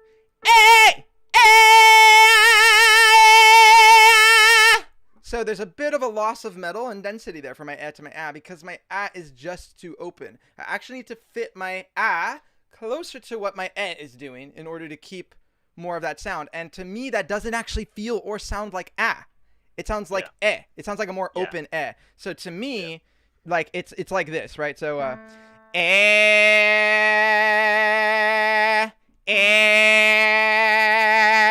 that's more of the correct shape, and that does not sound to me like I don't feel like I'm doing It almost feels like everything picks up a little bit of like a Sean Connery, like Yeah. So to build on that, I think it's really good to think of when you find one good vowel, one vowel that works really well for you for that mode, you can kind of go from that and change as little as possible to go to the other vowels. So if I have that and then I want to go to I just move the tongue, keep the tongue high and move it just a little bit forward. So and then if I want to go the other direction towards I'm going to move it back a little bit. And then for the I'm going to actually keep the same tongue position as but I'm going to change my lips a little bit. So Okay. Can you do can you do the demonstration, Ivan, in the high range? I hope you crack like I did. Yeah. Kind of. Okay, I see. Okay. And I want to point out to the audience that is not like your traditional speaking right? Because if you had a speaky kind of his mouth doesn't look like that at all. It's way more open. It's like moving your tongue just enough to get the vowel to try to, and I'm not even as good as Ivan. I drop more density, so I haven't practiced that either. Which I did today. I do as well. Yeah. So I've I've talked to you about that. I've got an acid reflux problem, and the past 2 days have been a bit rough. And I mean, in general, it's triggered by stress, and about the earthquakes we've had in Croatia. Yeah. So it's But anyway, today I have a bit less density on those high notes than I usually do. Me too. Like my maximum is a bit reduced. You know what's funny is whenever I feel like when we talk about density in metal and like our maximums as singers, it feels like we're comparing like dick sizes. Like, it's like my max is this, bro. What's your max? I don't know. I always just get that vibe. It's like my max. Like, oh yeah. Yeah. How dense is yours, bro? All right, sorry. So let's try it on that phrase, because what Ivan was saying in the beginning was about the vowels. And so we've kind of done exactly what we projected we were going to do, which is find it just on the vowels, find that correct narrowing above the vocal folds, find the right shape, right? Have enough support. And we've seen some improvement. By the way, guys, this is an example of how fast your voice should improve when you're working with people that know what they're doing. Like, it should be pretty immediate. Sometimes for beginners, it does take, you have a more time period, and people like Brian are going to make progress much faster. And that's because they know how to move their body. Like they know, oh yeah, I can put my tongue in this spot. I can't tell you how many beginners I say, move your tongue backwards. And they go, what? How do I can move my tongue? Yes, you can move your tongue, or make your tongue broad, make it touch your molars. Like, I can't tell you how many people struggle with like basic physical motion and position movements like this. So as a beginner, one of the things you're learning is just how to execute kinesthetic like awareness and be aware of like, oh, how do I move my body like this? You know what I mean? And then once you can do that kind of stuff, it's much easier. You just have to have the right information and get it explained to you the right way to solve your problem. So let's go to the words now. Because when you do the "Time to close my eyes," you have a bunch of vowels, and that is going to make it really, really hard to stay full density. Yeah. I wouldn't do it. And I don't think if I may interject, I mean, the idea wasn't necessarily to make it full density, and I don't think the original is fuller density. Yeah, right, exactly. So our idea was just kind of to find a fuller sound up high, and I think we've managed to do that. Yeah. So I think maybe we could first take the density down a little bit now, because I think now it's more than what you need, for that song. And then it also will be easier to get more vowel shapes in there. Okay, I think that's a solid idea. Yeah. Such wisdom. I love it. Ivan, the man, the myth, the legend! All right. So wait, I'm going to do the lesser density one on just the or on the lyric? Sorry, I didn't get you. On the lyric of reduced density, or just on the No, so if we go from that and you give it a little bit of an shade, so kind of going or on that pitch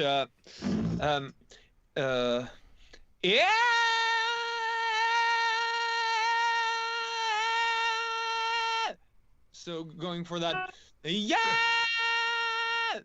kind of thing. Well, find it again through the context that you had it, so maybe build up from your scale again. So just find the way you had it before.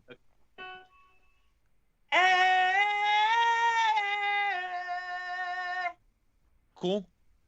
And now can you maybe just close the mouth a little bit from that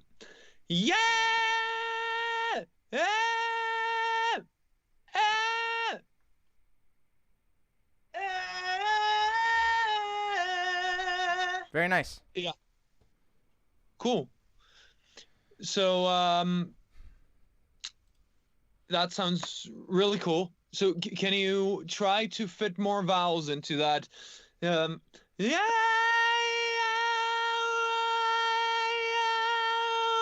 Kind of staying in that similar spot, so not changing too much, but trying out different vowels.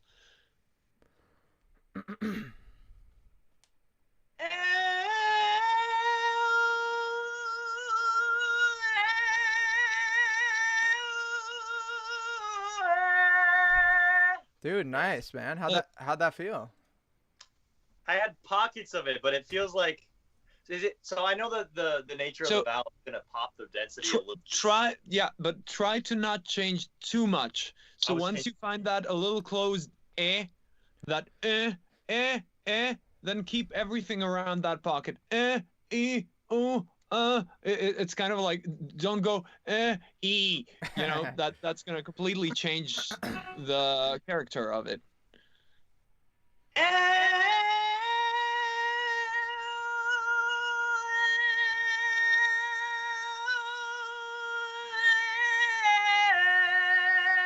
Nice. Cool. Yeah, now I only hear it changing on an oo.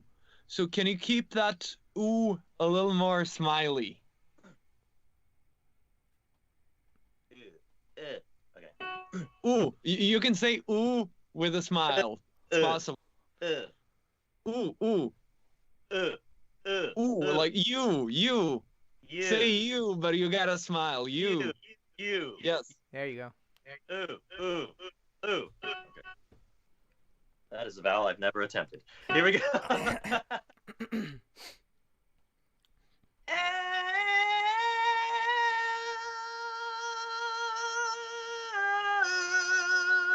Yeah. Oh, that Cool. works. So anyway, I think now would be a good time to try maybe the phrase from the song. And Thank you. but can you first try it just on one vowel, on that kind of held in eh, eh, eh.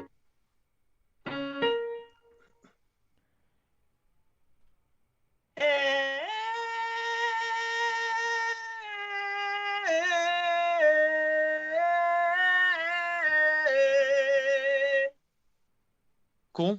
How does that feel?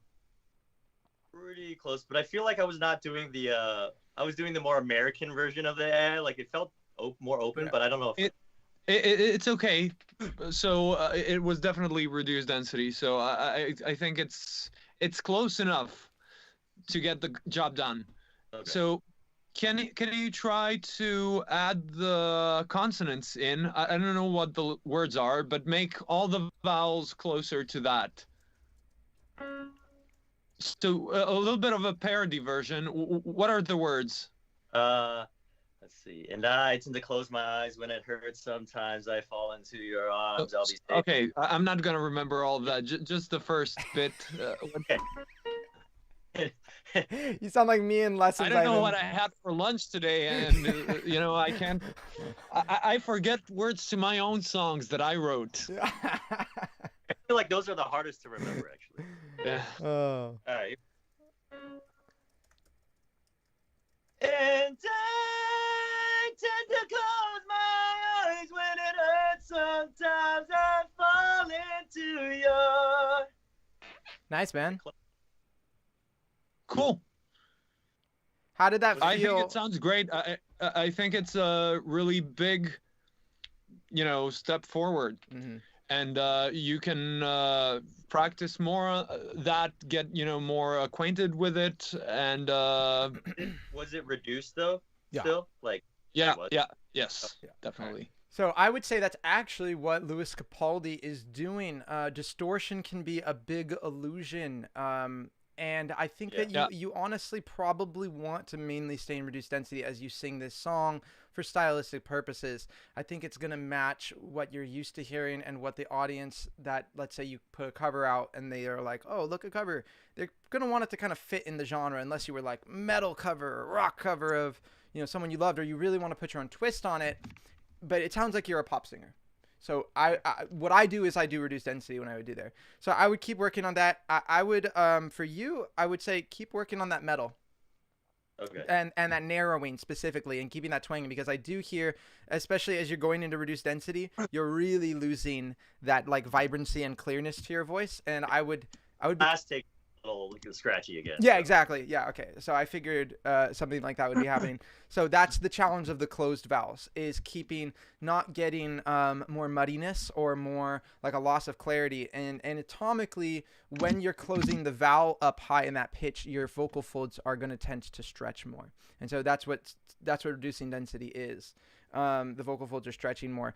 And that is going to make them want to like not hold that air back and resist it quite as much. And so now you're keeping the same support that you just had, let's say, for the belted sound, but now you've stretched the folds more.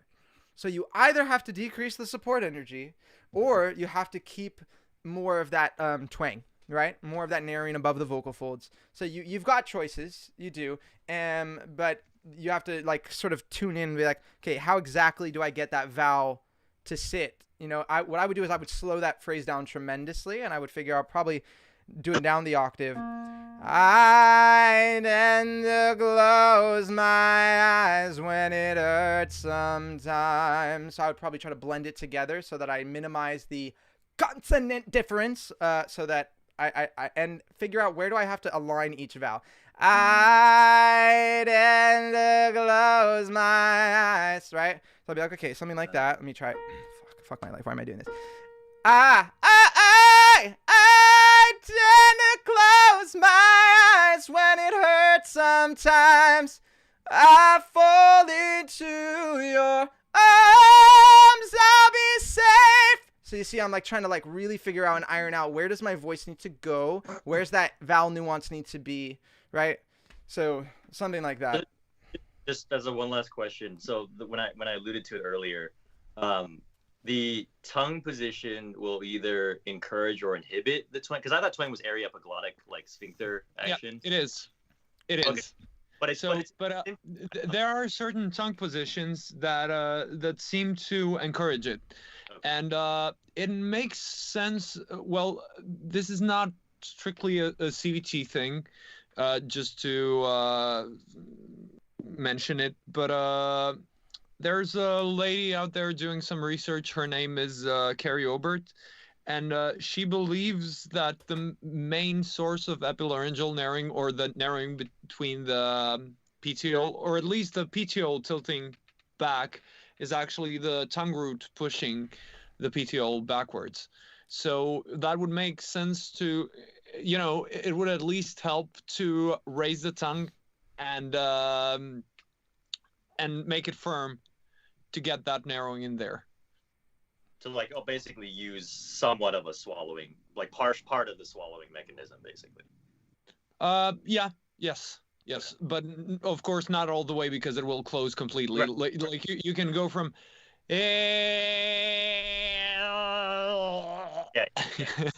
to completely closed, and also if you overdo it, it's gonna end up with a sound, which is probably not what you're after. Yeah. Although it can be used quite well by some singers, and in some vocal effects, like if you want to do it helps to have that. Okay, got it. But anyway, yeah, you probably don't want as much. All right, I think that about wraps it up. Really good job, Brian. This is a great example of what technique is supposed to do for you. To me, this is vocal technique. Vocal technique is taking your voice from not doing what you want it to do to doing what you want it to do. Vocal technique is the tools to get you to basically make progress towards your goals. So a lot of people ask well, what's good technique, or what is it? It's whatever you want. You know what I mean? It's whatever your goal is in pursuit of it. If he was starting in a really metallic sound, or in a much more tight sound, and he didn't have the kind of looseness or quality that he has to his voice, and he was chasing after that, the vocal technique, the good technique, would be trying to fulfill that purpose. So it's a very flexible and malleable idea, and I just want to put that out there and reinforce that yes, you can change your voice. You can change your voice through voice lessons. You can improve this. I've seen you guys in the chat say a lot about voice type, and I haven't released any official videos coming after y'all baritones, but trust me, I will, because the truth is that you need to not think about your voice type. You need to not think about your voice's capabilities and what you're limited as. A lot of it, most of it, everything you should care about has to do with the things that you can do to change the sound of your voice, So for me, it's nothing about being a baritone. It's nothing about being a tenor. It's about what are you doing with your voice. And I think today we've helped prove and shown a little bit of evidence that, yeah, you can massively adjust your voice, in a different direction, and start to sound, more like a tenor, and start to have more of a bigger sound on the high notes. So. All right, rant over. Sorry. All right, Brian. I hope this was helpful. I think that's a really good point, because Brian was mentioning that he loses a lot of density above a G4, and today you've done some pretty full B flat fours. Sorry, not fives. That would be quite extreme. I'm resisting the urge to belt it out. Yeah, but I mean, it would probably be not fuller density. No, I could totally do overdrive on a B flat 5. You haven't heard my overdrive on a B flat 5, Ivan? Yeah, sure. I just did it just before. Yeah, you missed it. The audio quality must be compressing it, because otherwise it would totally sound like. Yeah.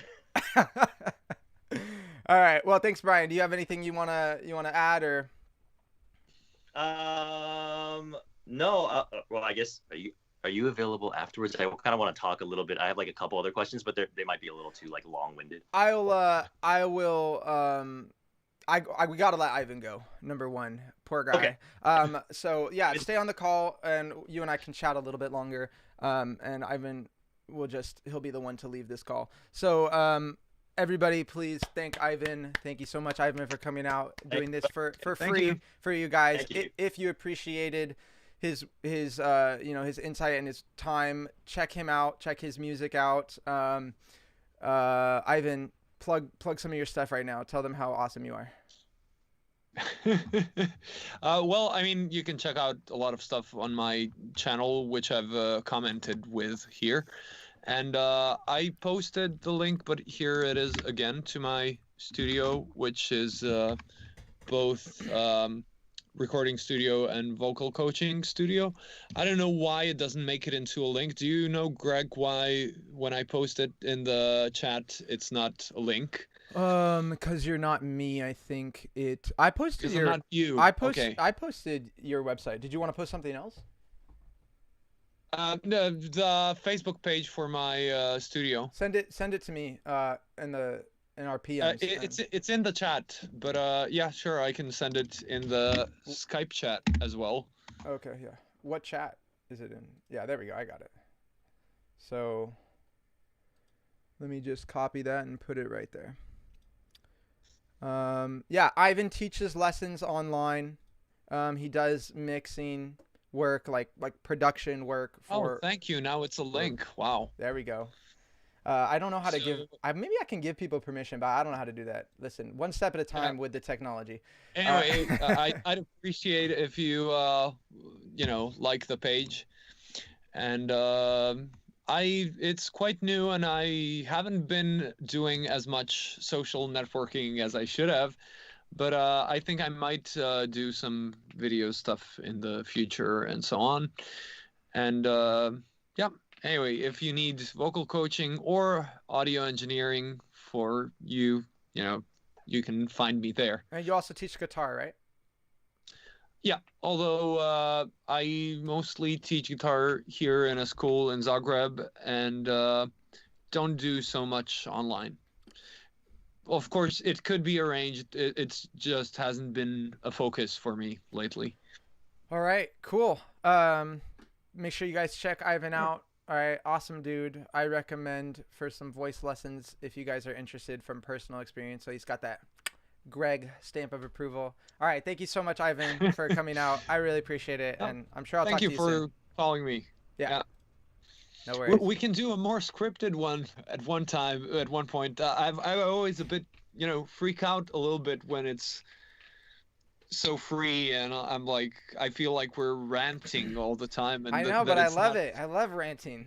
Yeah, I just feel that it's at some points not as structured as it needs to be, but maybe that's just me. I see that people say they're enjoying it, so I'm happy that they are. Yeah, I think you're awesome. I wouldn't worry about it. But yeah, I would love to continue to collaborate in the future and maybe actually release like a video that's not a live stream or something, because I think that we could totally structure a lot better too. Yeah. All right, cool. Thank you, Ivan. Have a good night. Thank you, Greg. Have a good night too, and thank you, Brian, for joining us and Thank you. Being a guinea pig for the live stream. That's how everybody learns, including myself. Yep. All right, cool. Bye, Ivan. Talk to you later. Bye. Thank you. Bye, everyone. All right, now I've got to resize this and figure out what I'm doing. Give me a second. Greg, do you have to run after this, like to a session or something, or? You know what? No, I don't, because I always block off Saturdays to focus on YouTube content creation. So I'm good, but hold on. Let me figure out what the heck I'm doing here with my camera. Am I zoomed in? Is that what's going on here? No, I'm not. Man. Okay. I'm going to put you over here.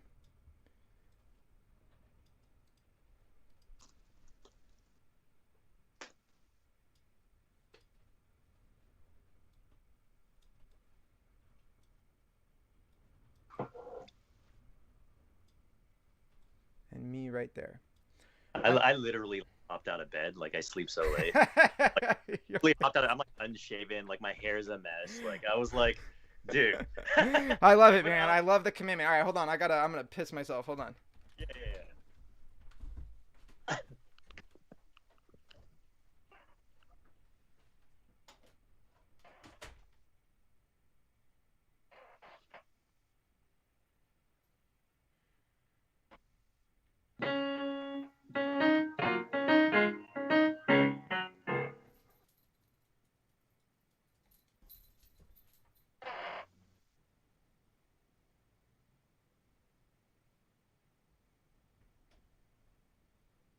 How do I place my consonants in the mix so I don't engage more of a chest that triggers me to crack down?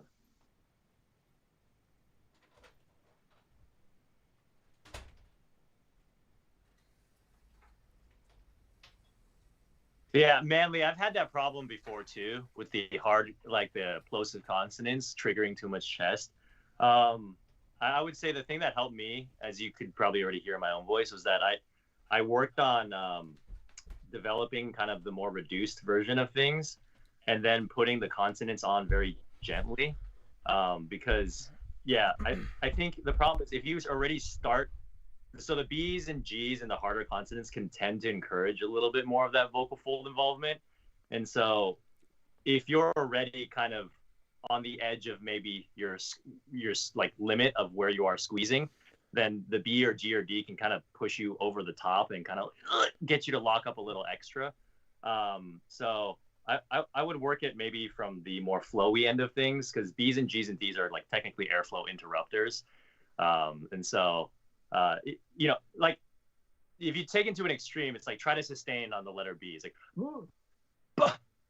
you can't really sustain on a hard consonant like that, right? So so I think at least from a lot of the coaching that I've observed as well as my own, yeah, when with any consonants that will tend to block heavily, just slightly softening the impact of that. So yeah, it sounds like you might be just over pronouncing your B, like really like getting this almost like this pressure buildup on it. So Are you answering Manly's question? yeah, Manly was saying like, because I had that same problem before, like on Me the too. B's. Yeah. I still have that problem. It's tough to like do them just enough where it's like I'm still saying the word, but not so hard where you're like, Yeah. oh crap, pressing everything. Yeah, you know? yeah, So, exactly. I think of it as Singlish, so that's what I'm talking about too. With when you get the fuller sound, then you've got to kind of like protect that spot. And it's really the same thing with the light singing. You can't do too much consonant and stuff. You've got to like in classical, there's this idea like legato. You sing legato, and so you sing the vowels basically, and that's really important. Basically for all styles, pretty much, is you can't be interrupting the flow of your voice by crimping down with a lot of consonants. So like the worst ones are the ones that stop the breath, which are like k, p, the plosives. There's got to be more, but that's all I can think of. G is a little bit better because you can hear g. It'll actually move for a little bit longer. So that's something that I've had to work a lot on myself to make the upper range more flexible, and free. So absolutely, I agree. Anyway, what did you want to talk about? Oh, Brian. I mean, I was gonna talk about like maybe like doing more regular things with you. Oh, okay. But, did you not want to do it on the live? Did you want to just? I think I misunderstood you then earlier. I mean, yeah, unless other people have anything. It doesn't sound like there's not other stuff that people want to talk about. So, yeah, I guess we could probably just do it off call or off live. Yeah, I think that would be more appropriate. So, all right, cool. Well, thank you for volunteering and coming on. I know it's scary, and stuff, so I appreciate that. It's not that bad, guys. It's not that bad. We got to try to create a community together where we're supportive of one another, because this is what it takes as singers. When you're hateful, when you're mean, when you're like, when you're, and you see that out in the world, and you experience that like harshness and that criticism, that makes you want to recoil and hide. So as an audience, I thank you guys for being open and being thoughtful and considerate. And we need that kind of kindness, and we need to kind of have a a good environment in order to grow and thrive in. And, you know, Brian took the risk, you know, coming on and sort of exposing himself. So thank you, Brian. A round of applause for Brian. Everybody in the room's clapping. I can hear you somehow in my head. Well, you know, I just to add to that, like, you know, I'm sure like most people watching are like very much take on your mentality, which is I assume why they watch you.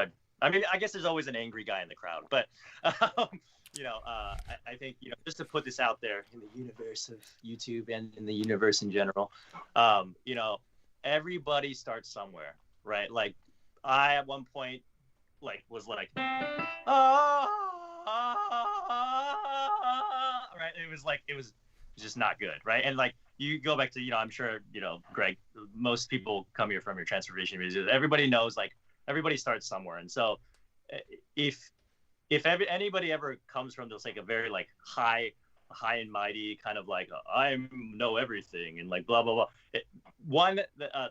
I would say they don't know everything, but two, they probably forgot that they did themselves at some point have to work through some things. And I think the challenge just as a human being, whatever you're doing, whether it's voice or like anything you're trying to master, is just maintaining some of that humility, even as you get successful.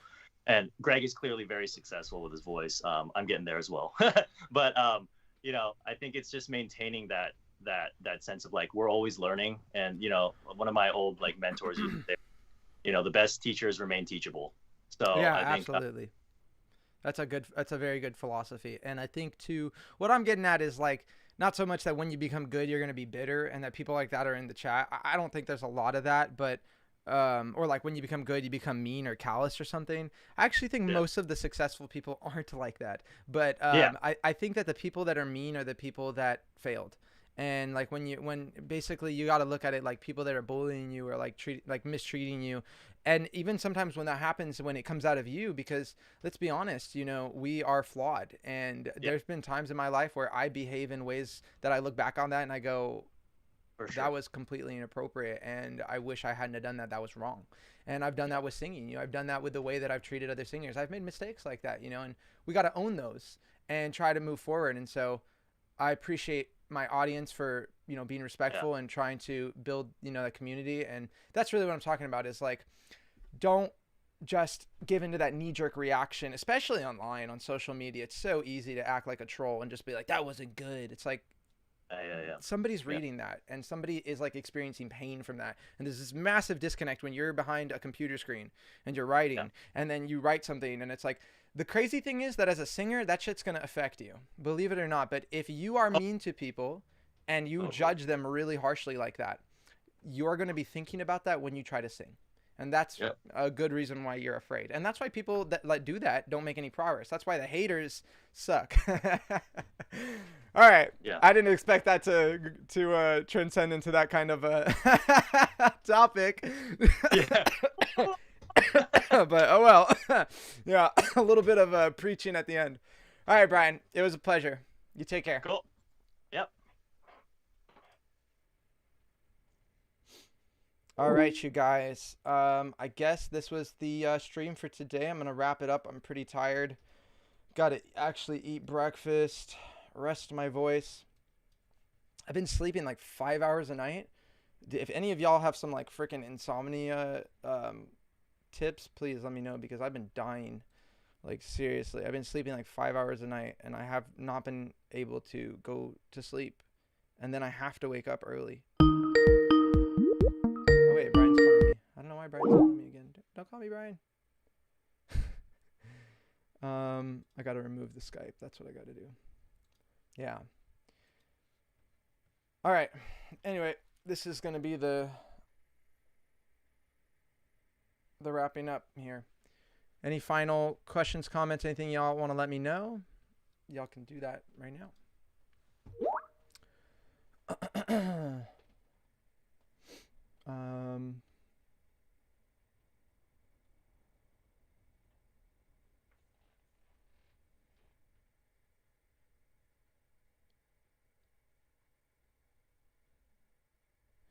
I don't know when the next Masterclass stream will be, guys. Next week I am planning on having my friend Philippe Castagne, who's an opera singer, and he's got a YouTube channel as well.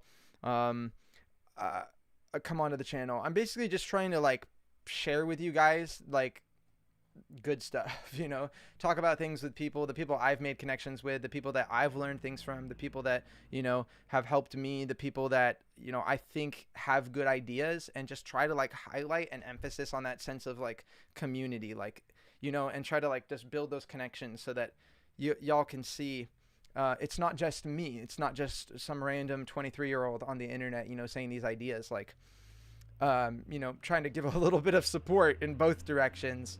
But next week, I don't think it's going to be a kind of a masterclass type thing. I'm going to be talking with my friend Philippe about how to use the internet to get better at singing. And I'm going to be promoting the Vocalist Chat Hub, which is a free resource for singers to use on the internet. Some of the guys in the chat that you guys have actually been talking to in the live stream today are members of the Vocalist Chat Hub.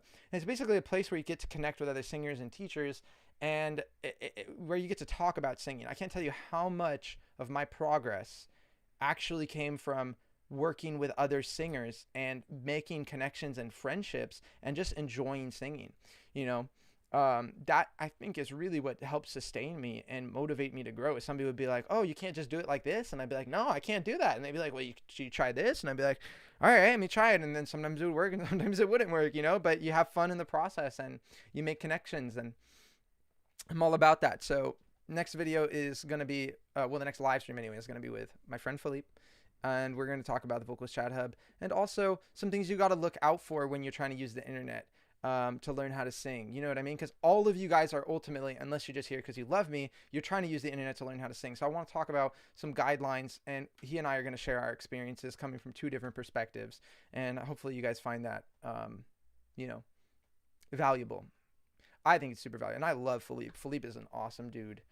Really, really interesting perspective on philosophy that has really shaped my ideas. You know, I'm the kind of guy where like if I see a good idea and I think it's worth something, I'm gonna like take that shit. I'm gonna steal it. You know, so I've taken a lot of stuff from Philippe because good artists copy, great artists steal. You know, and I think of teaching as an art as well. And I'm, you know, I want to be as good as I can, and I think that it means that, and I want everybody else to be as good as they can. And I think that means that we need to share. We need to share things.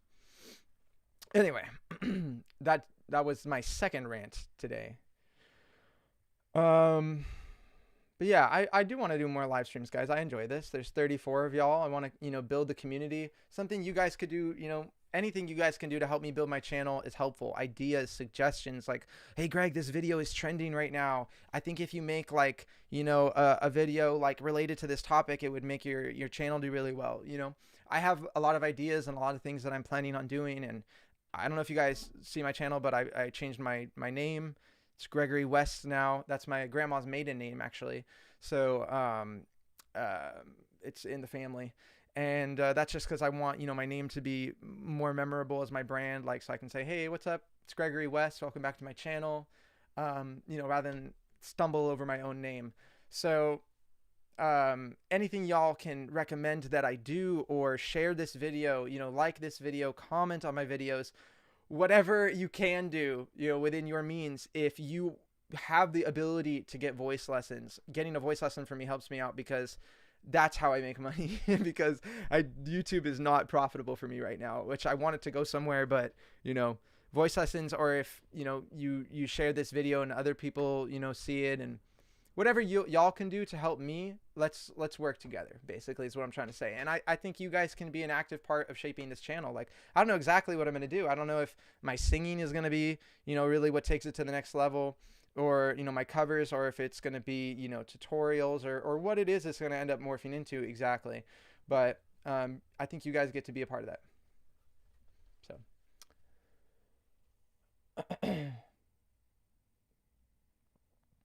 I'm looking for my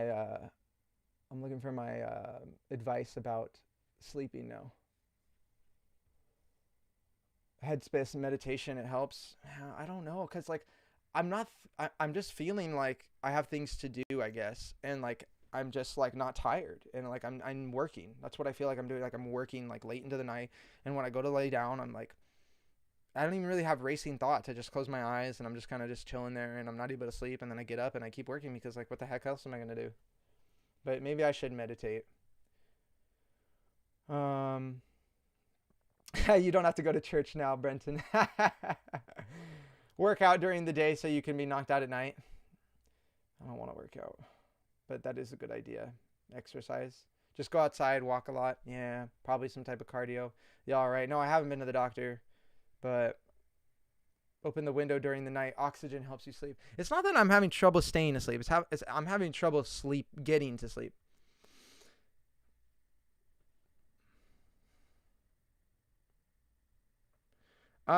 D Banksy, contact Ivan or me, whoever you want, whoever you feel like is, the person that, you want to work with. Check Ivan out, listen to his singing, you can listen to my singing. And I have a lot of, basically just go with your instincts, what feels right. That's really what I think you got to do with vocal coaches, what seems like the right fit to you.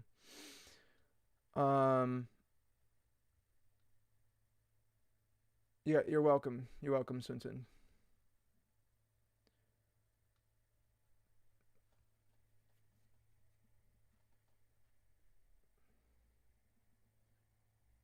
You're welcome, Brenton. I made a TikTok, Dijon. By the way, guys, can you follow me on TikTok? Any of you guys that have TikToks, let me know. Follow me on TikTok. Let me put that link. It's the same. Let me find it. But yeah, if you guys can follow me on TikTok, that would help me. I got like 45 followers overnight, so that was kind of cool. My username for that is Gregarious West, same as my Instagram. If you guys want to follow me, help me out. I'm gonna basically be putting like funny videos on my TikTok and stuff, and that's pretty much what it's gonna be. It's just gonna be me singing and messing around. I made one yesterday. It's pretty hilarious.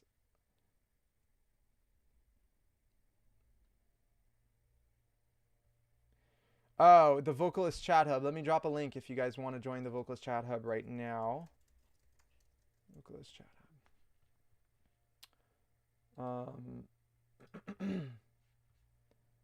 It's on Facebook currently, but I do want to move the Vocalist Chat Hub to probably Discord or potentially our own website eventually. Oh, that didn't work as a link.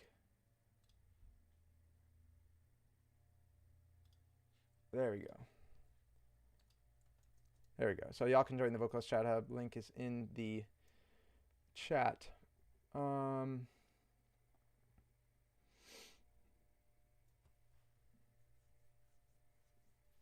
You truly, thank you, Taken ENT. I appreciate it. Yeah, I think down to earth is the best way to go. I really can't stand like too much commerciality or like I think that's a thing that as a millennial or Generation Z, like the closer you are to being younger, the more you can just sniff out those advertisements. They tend to work really well for people that are older, but I think for the younger generation that's really, really bad. I mean, whenever somebody's like, I can teach you to sing and the secrets, I'm just like, ew, shut the fuck up. Like I feel like they're lying to me and trying to swindle me. So yeah. Pay it forward for Greg and all. Yeah, thank you. Octaves.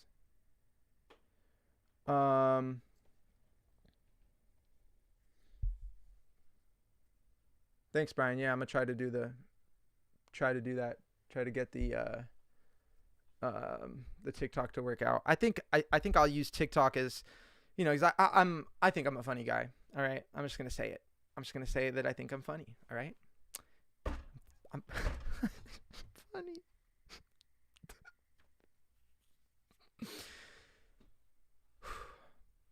Okay. I'm tired is what I am. I'm sleep deprived. I don't even know if my jokes are landing.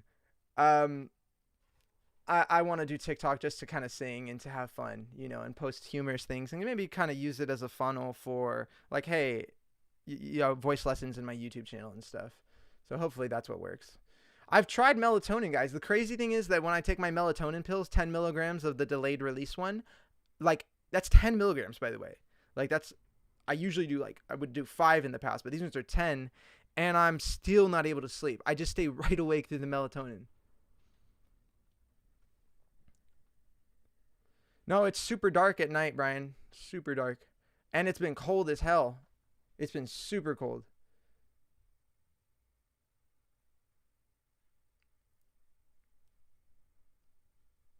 Hey, 52 followers on TikTok. That's what's up, guys. Thank you. I appreciate that. I'm bad with routines. I'm a horrible. The only thing I'm good at doing in the terms of a routine is to drink my coffee in the morning. Like, damn, I'm amazing at that. I have a great routine for drinking my coffee. um,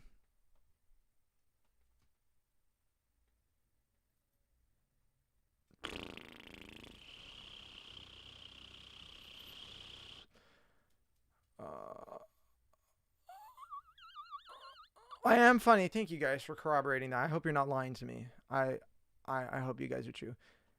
Baby, my girlfriend Stacia is in the chat. Stacia in the chat. My baby in the chat. All right. She loved my TikTok. Stacia, it was her idea. She's a genius. And also, shout out to my baby because she designed my channel art. If you guys haven't seen my channel art, go to my channel. It's awesome. I'm loving it. So, thank you, baby, for that. Everyone is singing Hopelessly Devoted to You on TikTok. See, I think what I'm going to really struggle with is like picking up on the trends. I think I have no idea like how to like, I think the whole idea of TikTok is like things get wind, they get energy, or they get momentum. That's the right word. Things get momentum, like a video. And like, if you're good at it, you kind of like, it's like fucking like a lasso on a train or something. You're like, woo, and you like catch onto the train and you design like some kind of content around that. I don't know how to do that yet. So I think I gotta learn that. Yeah, I haven't been eating, Brian, but I'm still not sleeping. I'm surprised that 30 of y'all are still here to listen to me whine about my life. Thank you. Do I stay up long during the day? Friends, 8 hours of sleep, you need to be up for 16 hours. I'm up too much. I've been sleeping like 4 to 5 hours of sleep for the last week basically, and I'm wrecked. Oh.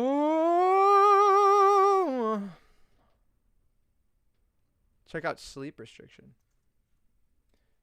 I don't normally have this problem, and the only thing that's changing is I'm trying to work harder at my YouTube channel. Sleep restriction. I guess maybe it has something to do with that. Sleep restriction and behavioral therapy for insomnia. Okay, I like some psychology.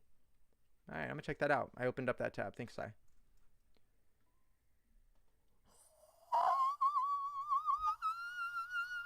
Oh. But the coffee, I can't give up the coffee, Brian. Do you know what you're asking me to do? That's never. All right, I love my coffee. And I've been drinking that same amount of coffee. In fact, I've even reduced the amount of caffeine slightly. I've been drinking less and less. Maybe the resolution higher and it will look even more amazing. You mean for this? I don't think there's anything I can do about that. I think the live streams will always maybe not look as good. I don't want to say that, but it maybe be the truth. Cause like, I don't know how to get this quality any higher. Let me see.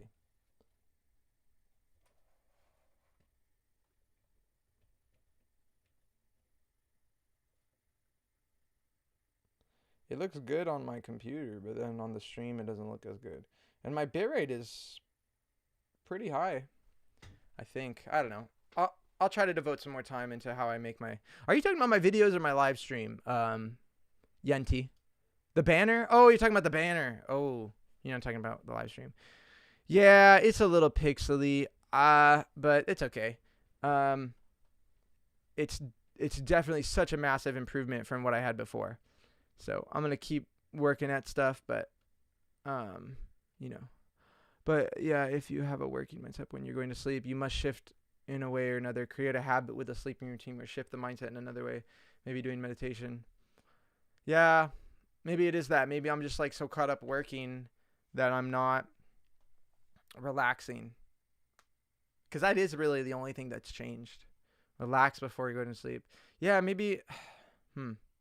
I guess I could try. No, you know what? The first day that it started, I was reading before I went to bed. I was reading about... I bought this book, a YouTube channel for dummies, and I was reading about that, and I think that that's what messed me up, maybe. But I really would like the idea of reading. Reading before bed is supposed to is supposed to help.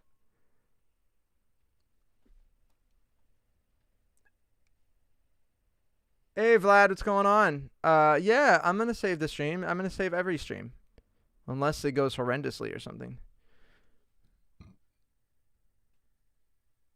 I've been drinking less, but my body is getting older. Man, I have an old man body, Brian. I don't know what's going on.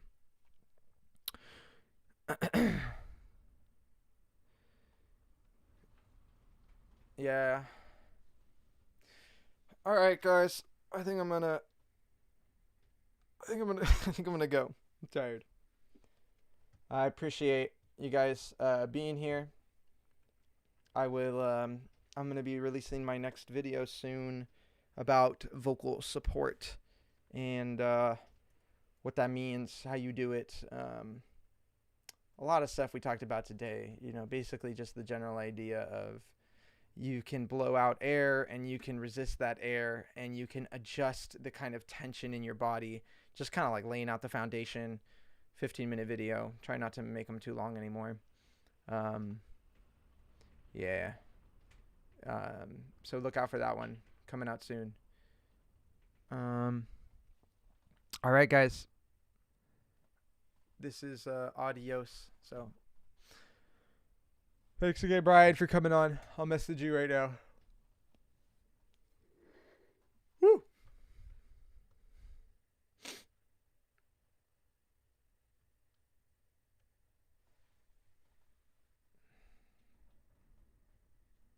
You're welcome, Yenti.